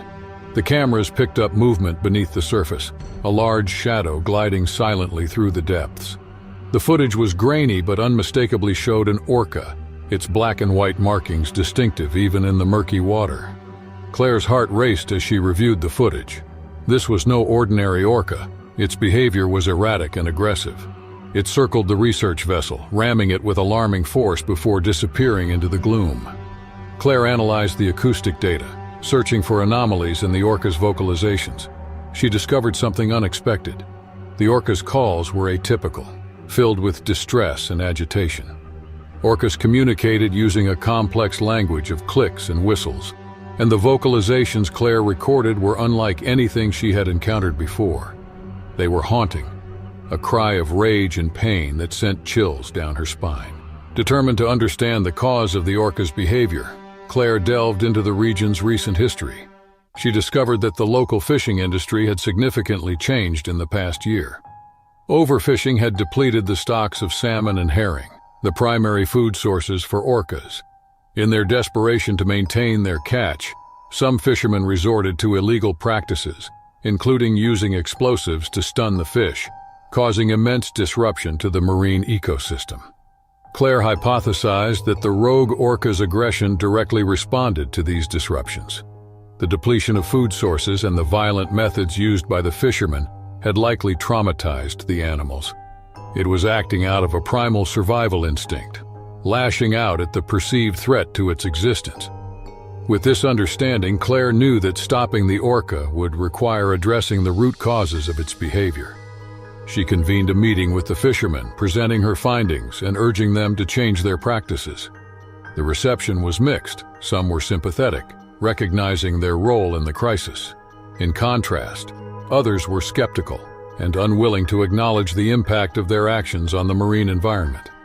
Claire faced an uphill battle. The fishermen's livelihoods were at stake, and the community was divided. She knew persuading them to adopt sustainable practices would take time and effort. She continued her research, documenting the orca's movements and vocalizations and gathering evidence to support her case. In the meantime, the attacks continued. Another boat was found adrift, and its crew was missing. The fear in the village intensified, and the calls for more drastic measures grew louder. Some demanded that the orca be hunted and killed, viewing it as a monster that needed to be eradicated. Claire was determined to prevent such an outcome. She believed that understanding and addressing the underlying causes of the orca's behavior was the only way to resolve the crisis. So she sought allies among environmental organizations and government agencies. The breakthrough came when a group of fishermen, led by a respected elder, agreed to participate in a pilot project. They adopted sustainable practices, using less invasive methods, and reducing their catch to allow the fish stocks to recover. The rogue orca's behavior began to change. The attacks decreased in frequency, and the animal's vocalizations became less distressed. Claire believed that the orca was responding to the improved conditions, sensing that the threat to its survival was diminishing. Despite these positive developments, tensions remained high. Some factions within the community continued to call for more aggressive action, viewing the orca as an ever-present danger. Claire knew that lasting change would require a fundamental shift in attitudes and practices, which could take years. In time, the fishing community of Kashiga began to heal. The fishermen adapted to the new practices, improving their catches as the marine ecosystem recovered. The orca sightings became less frequent, and the animal seemed to have found peace. The Caribbean sun beat down on the azure waters as boats worldwide gathered for the annual competitive spearfishing tournament. This event was renowned among spearfishing enthusiasts, drawing participants who sought the thrill of the hunt and the prestige of victory. Among the competitors was a team led by Carlos, a seasoned diver known for his skill and calm demeanor under pressure. Carlos and his team had prepared meticulously for this tournament. They had spent months training, honing their skills, and familiarizing themselves with the local marine life. The tournament rules were straightforward. The team that brought back the largest and most impressive catch within the allotted time would be declared the winner. With his vast experience, Carlos knew the waters well and had a strategy in mind. The team suited up and prepared their gear. Each member checked their spear guns, ensuring they were in perfect working order. They reviewed their hand signals and emergency procedures before slipping into the warm, clear water. The ocean enveloped them, its depths teeming with life and possibility. Carlos led the way, descending slowly into the blue abyss. The underwater world was a kaleidoscope of colors and motion, with schools of fish darting in every direction and the coral reef sprawling like an alien landscape. The team spread out, maintaining visual contact while scanning for their quarry. Seconds turned into minutes as they explored the reef, spearing several smaller fish to keep their skills sharp and to build a sense of rhythm. They encountered barracudas, groupers, and even a few sharks. But something else matched the tournament-winning catch criteria. The tension was palpable, but Carlos remained focused, confident their patience would pay off. Carlos saw it during one of these moments of quiet focus. A giant swordfish, more significant than any he had ever encountered, appeared from the depths. Its sleek, powerful body cut through the water with grace and menace. Carlos signaled to his team, pointing out the fish. They regrouped quickly, understanding the gravity of the situation. This was their chance to secure victory, but they needed to approach with caution. The swordfish, however, seemed aware of their presence. Instead of fleeing, it turned and charged toward them with unexpected ferocity. Its long, sharp bill was a formidable weapon, and its aggression caught the team off guard. Carlos barely had time to react as the fish lunged, forcing him to dive to the side to avoid a direct hit. The underwater struggle began in earnest. The swordfish was not just defending itself, It was attacked with uncommon aggression for its species. Carlos and his team had to balance the need to protect themselves to capture the fish. They used their spear guns sparingly, aware that each shot needed to count, and that missing could provoke an even more dangerous response. Carlos closely watched his dive computer, tracking their depth and remaining air. The swordfish made another charge, and one of his teammates barely avoided being struck. Carlos knew they couldn't sustain this cat-and-mouse game much longer. They needed to devise a plan to subdue the fish without putting themselves in further danger. Drawing on his experience, Carlos signaled to his team to try a coordinated approach. They would attempt to tire the swordfish by forcing it to make repeated charges, hoping to exhaust it enough to make a capture feasible. The team positioned themselves strategically, using the reef's terrain to their advantage. They moved in unison, closing the distance to the swordfish. Carlos aimed with his spear gun, targeting a spot just behind the gills where a clean shot would be most effective. He waited for the right moment, his heart pounding in his chest. The swordfish made one last desperate lunge, and Carlos fired. The spear struck true, embedding itself in the fish's side. The swordfish thrashed violently, its powerful body convulsing in an attempt to break free. The team moved quickly to secure the fish and minimize its suffering. They used ropes and additional spears to immobilize it, carefully avoiding its deadly bill. It was a grueling process, but the swordfish's struggles eventually subsided. With the fish subdued, Carlos signaled for the team to begin their ascent. They were mindful of their air supplies, rising slowly to avoid decompression sickness. The ascent felt like an eternity, each meter a reminder of the delicate balance between success and disaster. Breaking the surface, they were greeted by the bright Caribbean sun and the cheers of the tournament officials monitoring their progress. Seeing the giant swordfish hoisted onto their boat was a testament to their skill and determination. It was a catch that would be talked about for years to come. Back on the boat, the reality of their accomplishments began to sink in. The team was exhausted, but the adrenaline still coursed through their veins. They removed their gear and tended to their minor injuries, sharing looks of relief and triumph. Carlos knew this victory was a collective effort, each member playing a crucial role in the success of their mission. The giant swordfish was measured and weighed, and it became clear that Carlos and his team had secured the top spot in the tournament.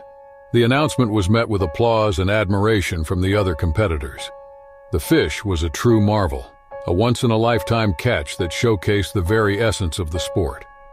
The tournament concluded with a celebratory banquet, where Carlos and his team were honored for their achievement.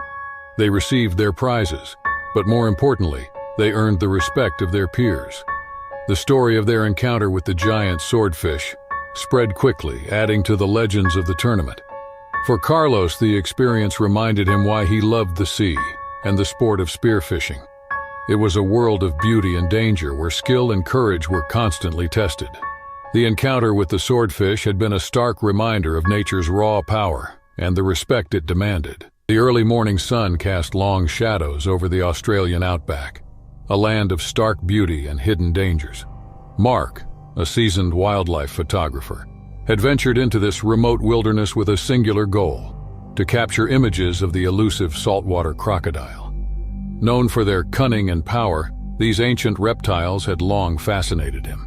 His journey took him to the dense mangroves along the northern coast, where the saltwater crocodiles reigned supreme. Mark had spent weeks preparing for this expedition. He studied maps, consulted with local guides, and meticulously checked his equipment. His camera, lenses, and waterproof gear were all in perfect condition. He knew the risks involved. The saltwater crocodile was a formidable predator, capable of swift and deadly attacks. Yet the allure of capturing their raw power on film was irresistible. He set out at dawn, the air heavy with humidity and the promise of another scorching day. The mangroves were a labyrinth of tangled roots and murky waters, a perfect crocodile habitat. Mark moved cautiously, his senses alert to every sound and movement. The ground beneath his feet was soft and treacherous, but he was used to navigating rugged terrain. Hours passed as he trekked more profoundly into the mangroves, pausing occasionally to capture the vibrant flora and fauna around him. He photographed colorful birds, stealthy reptiles, and the intricate patterns of the mangrove roots. but the saltwater crocodile remained elusive. Determined not to leave empty-handed, Mark pressed on. As he ventured further, the mangroves became denser, the air thicker with the scent of salty water. He knew he was entering prime crocodile territory. His heart raced with a mix of anticipation and caution. Suddenly he stumbled upon a hidden nest, a cluster of large leathery eggs partially buried in the mud. His pulse quickened. This was a rare find, but he was acutely aware of its danger. He carefully positioned himself to take a few shots of the nest, mindful of his surroundings.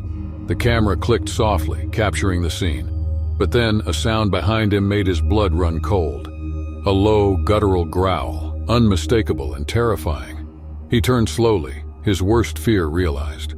The mother crocodile was emerging from the water, an enormous creature with scales glistening in the dappled sunlight. Her eyes were fixed on him, filled with a primal rage. Mark knew he had inadvertently provoked her by disturbing the nest. Without hesitation, she lunged at him with astonishing speed. Mark barely had time to react. He bolted, his heart pounding, adrenaline surging through his veins.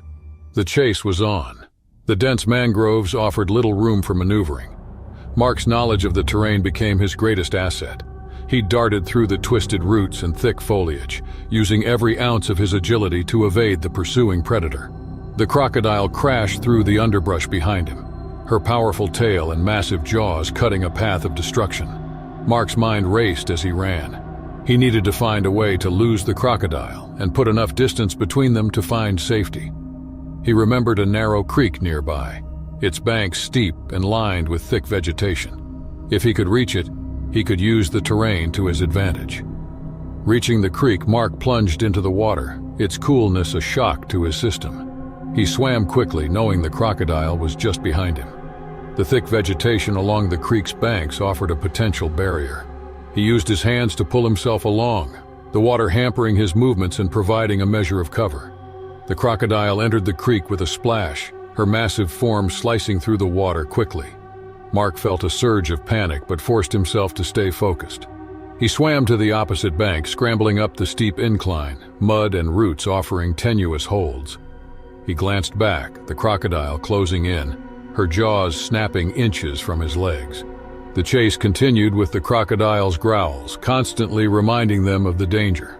Mark's muscles burned with exhaustion, but he couldn't afford to slow down. He knew the crocodile would tire eventually, her rage giving way to the physical limits of her body. He needed to reach that point before his strength failed him.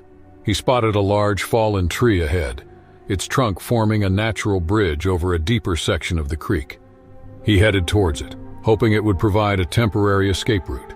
He climbed onto the trunk, moving quickly across its length. The crocodile reached the tree's base, her eyes never leaving him. She hesitated, the obstacle momentarily stalling her pursuit. Mark used the precious seconds to gain distance. He reached the other side and continued running, the dense vegetation offering a semblance of cover. Mark's mind worked quickly, assessing his options. He spotted a narrow channel leading away from the cover, its entrance partially hidden by thick foliage. It was a gamble, but he had no choice. He darted towards the channel, hoping the crocodile would struggle to follow. The narrow path was treacherous, uneven ground, but offered a potential escape. He squeezed through the foliage, the channel opening up slightly ahead. The crocodile lunged again, but the narrowness of the path hindered her. Mark kept moving, every instinct telling him to flee. The sounds of the crocodile grew fainter, her pursuit slowing.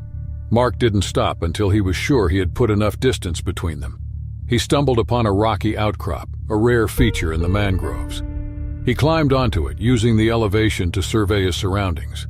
The crocodile was nowhere in sight. Mark collapsed onto the rocks, his body trembling with exhaustion. He had survived. He lay there momentarily, catching his breath, the enormity of what had happened sinking in. The encounter had been a stark reminder of nature's raw power, the thin line between predator and prey. Mark's thoughts turned to his camera, still strapped to his chest. Miraculously, it had survived the chase. He reviewed the images he had captured, the photos of the nest, and the initial moments of the crocodile's attack. They were raw and powerful, a testament to the intensity of the encounter. After resting for a while, Mark knew he needed to find his way back. He checked his compass and oriented himself. The journey back through the mangroves was slow and cautious. Every sound made him wary, every shadow a potential threat. He retraced his steps, the memory of the chase fresh in his mind. Hours later, he emerged from the mangroves, the sun hanging low in the sky. His boat was where he had left it, a welcome sight. He climbed aboard, stowing his gear and taking a moment to reflect.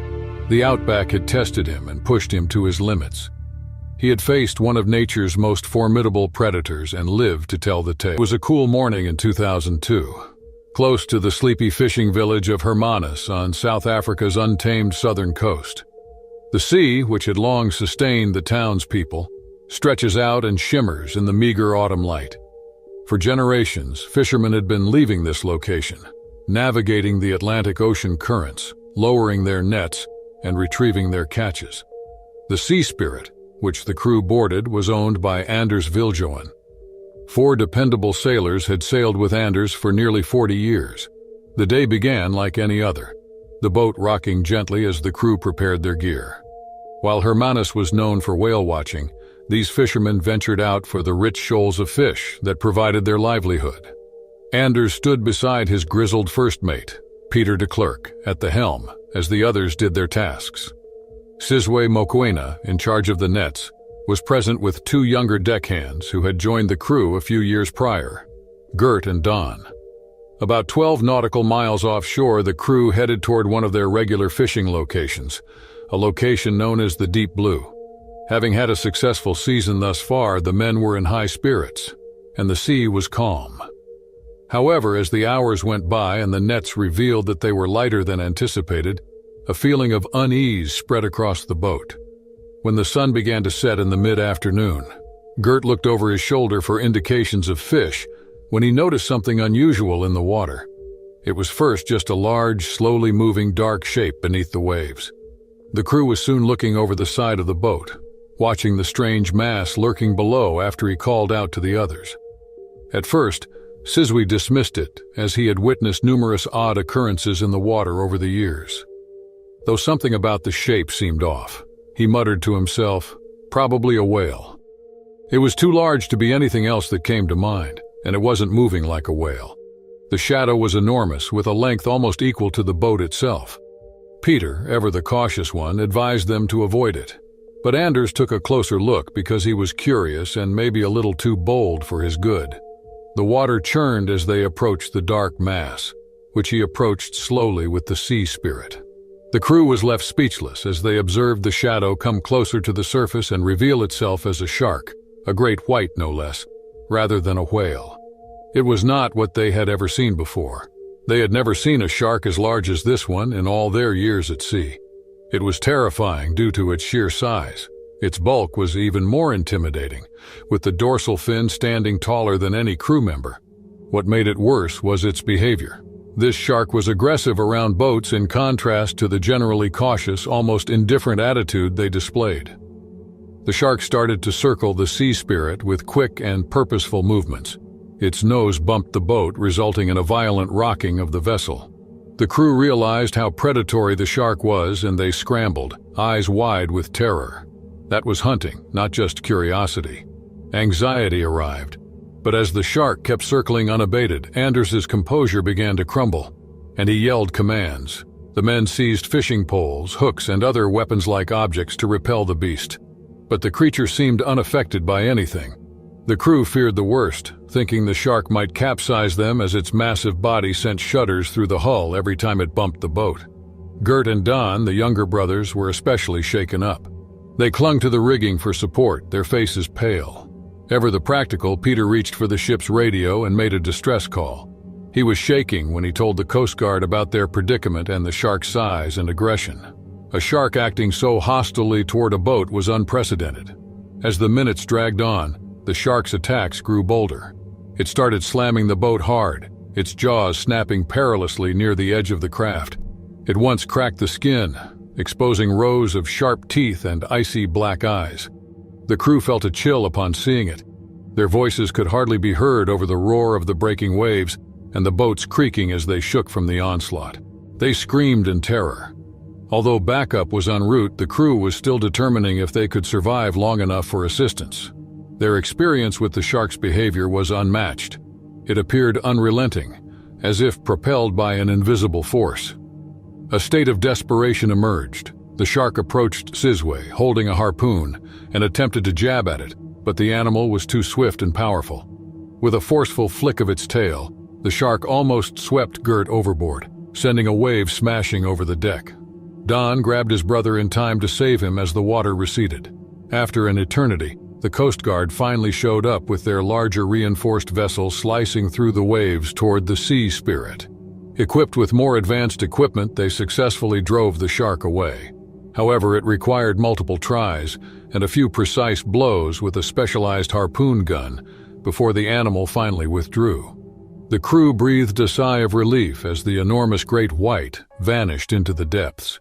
Despite having made it through, the encounter shook them.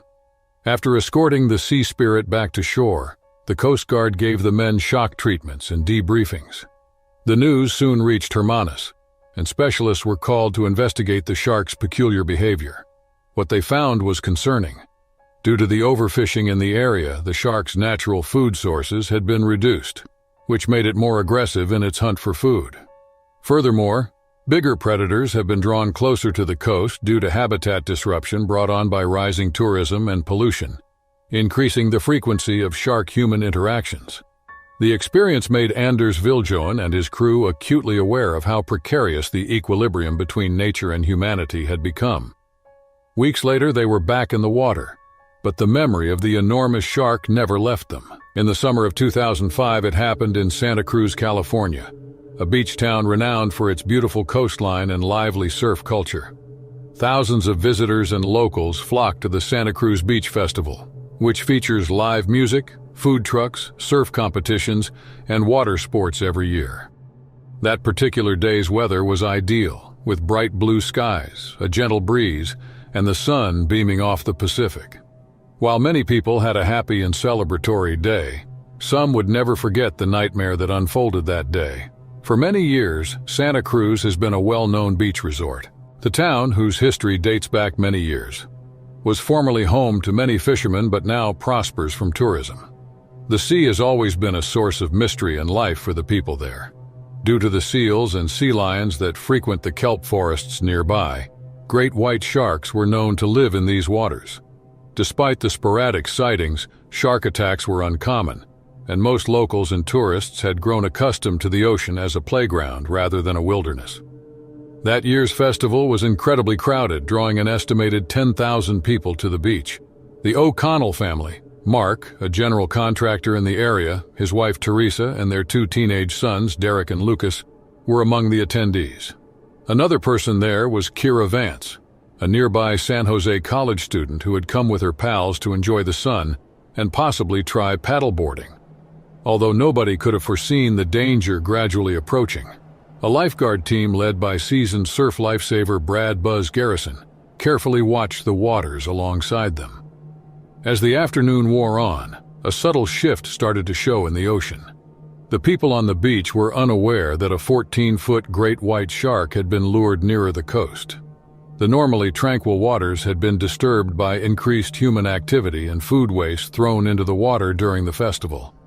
Although the warning signs were mostly ignored due to the festival noise and excitement, a few lifeguards noticed unusual behavior among the local seabirds. Things drastically changed in the evening.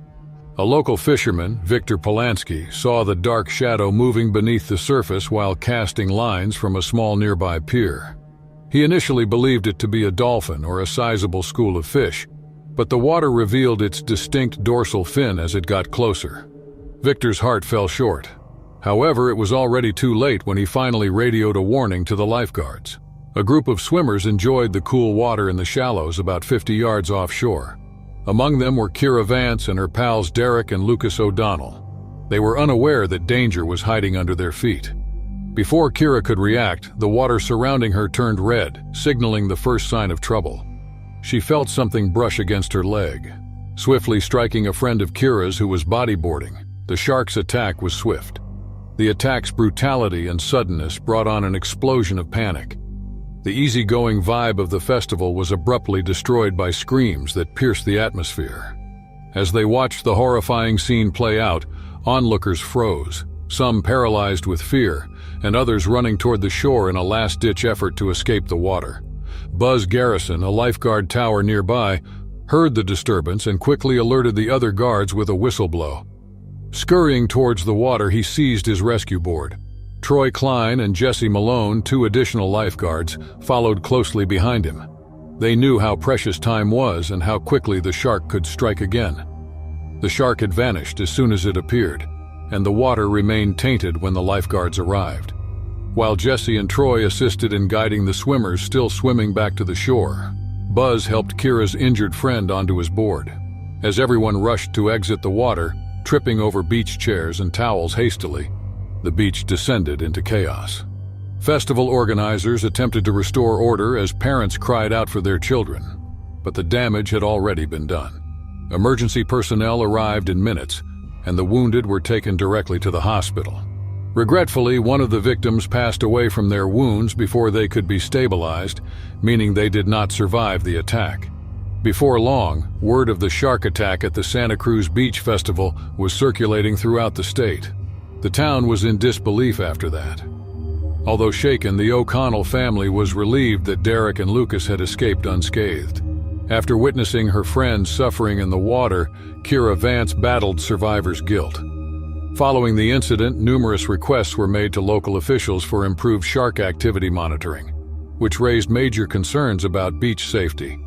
A team of marine biologists, including Dr. Felicia Cortez of the Monterey Bay Aqua Park, was brought in to evaluate the situation. She explained that the shark was probably drawn closer to shore than it would have normally ventured because of the increased human activity and food waste. However, she warned against demonizing the creature, reminding people that sharks instinctively respond to their surroundings. The town council called multiple emergency sessions over the next few days to discuss avoiding another disaster. Others, like Dr. Cortez, pushed for stronger waste management regulations and improved public education about marine life. Some called for increased shark hunting to lower the local population. The council ultimately decided to enact additional safety measures, such as better lifeguard training for shark-related emergencies and the placement of shark detection buoys along the coastline. The attack deeply scarred Santa Cruz, and many people would never feel completely safe going to the beach again.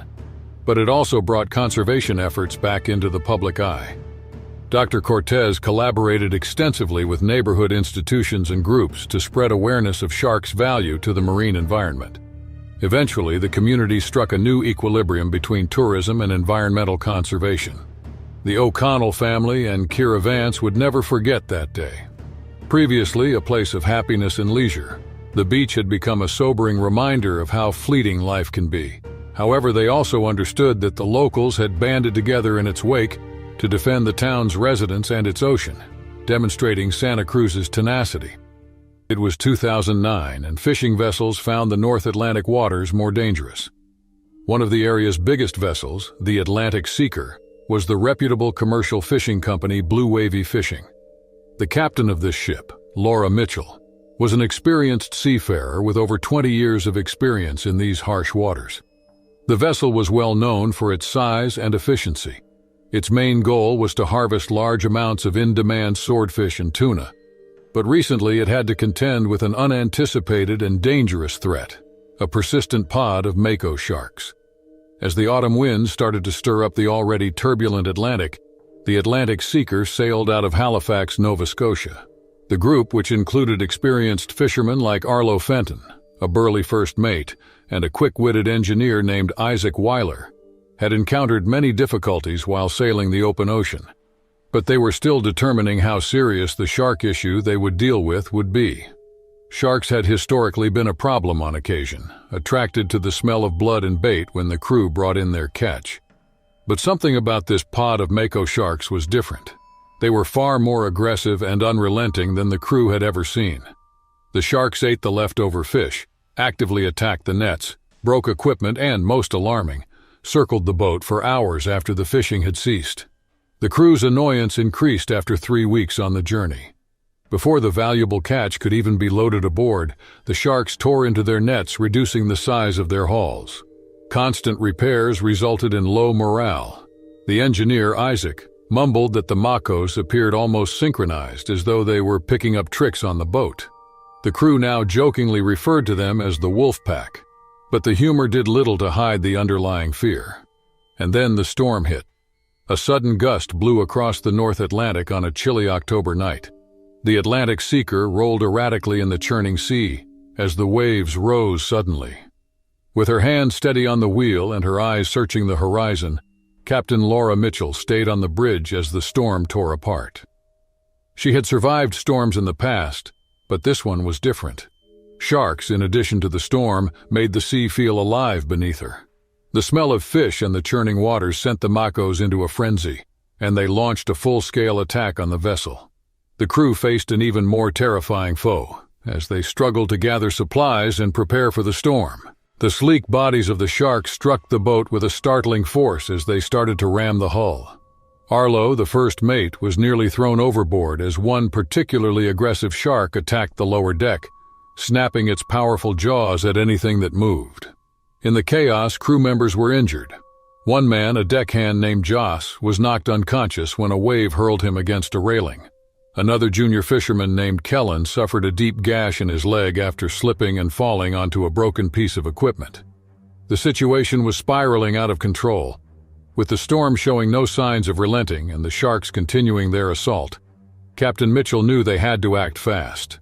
She ordered the crew to pull in the remaining lines and nets, but the sharks had already done significant damage. Half of the night's catch was lost, shredded by the Makos, and the boat's starboard netting had been torn apart.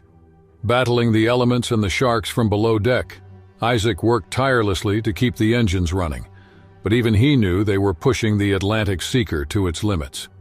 The crew, beaten and tired, entered the ship and secured the deck.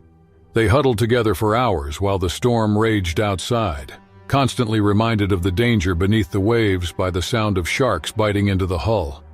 Hoping for a break in the storm and hoping the boat would hold until morning, Captain Mitchell remained on the bridge, her gaze fixed intently on the radar.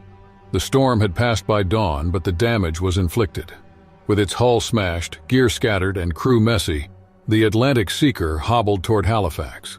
Thankfully, there were no fatalities, even though several of the men, including Joss and Kellen, were taken to the hospital upon arrival. As the storm passed, the sharks vanished, apparently weary of their onslaught. Following this, Blue Wavy Fishing had to make a difficult choice. The crew had been put in danger, and the constant shark attacks had severely impacted the company's earnings. The board of the company and Captain Laura Mitchell agreed that a change was necessary. It was made evident by the incident that the conventional techniques were no longer viable, and that industrial fishing carries significant risks in areas where sharks are prevalent. Weeks after the event, Blue Wavy Fishing implemented new safety measures. The company invested in reinforced shark-resistant nets and installed new sonar systems to detect large predators before they could approach the vessel. They also adopted more sustainable fishing practices designed to minimize the amount of bycatch that had likely been attracting the sharks in the first place. Captain Mitchell, though outwardly stoic, was deeply impacted by the experience. For her, the ordeal was a stark reminder that the ocean, while bountiful, was also unpredictable and dangerous. The sharks had been a force of nature doing what they were meant to do, and if Blue Wavy Fishing wanted to continue operating in those waters, they had to respect that balance. Though the Atlantic Seeker eventually returned to the North Atlantic, it did so with a renewed sense of caution and responsibility. Captain Laura Mitchell continued to lead the crew, who no longer viewed the sharks as simple nuisances, but rather as an intricate and sometimes dangerous part of the ecosystem in which they had chosen to work.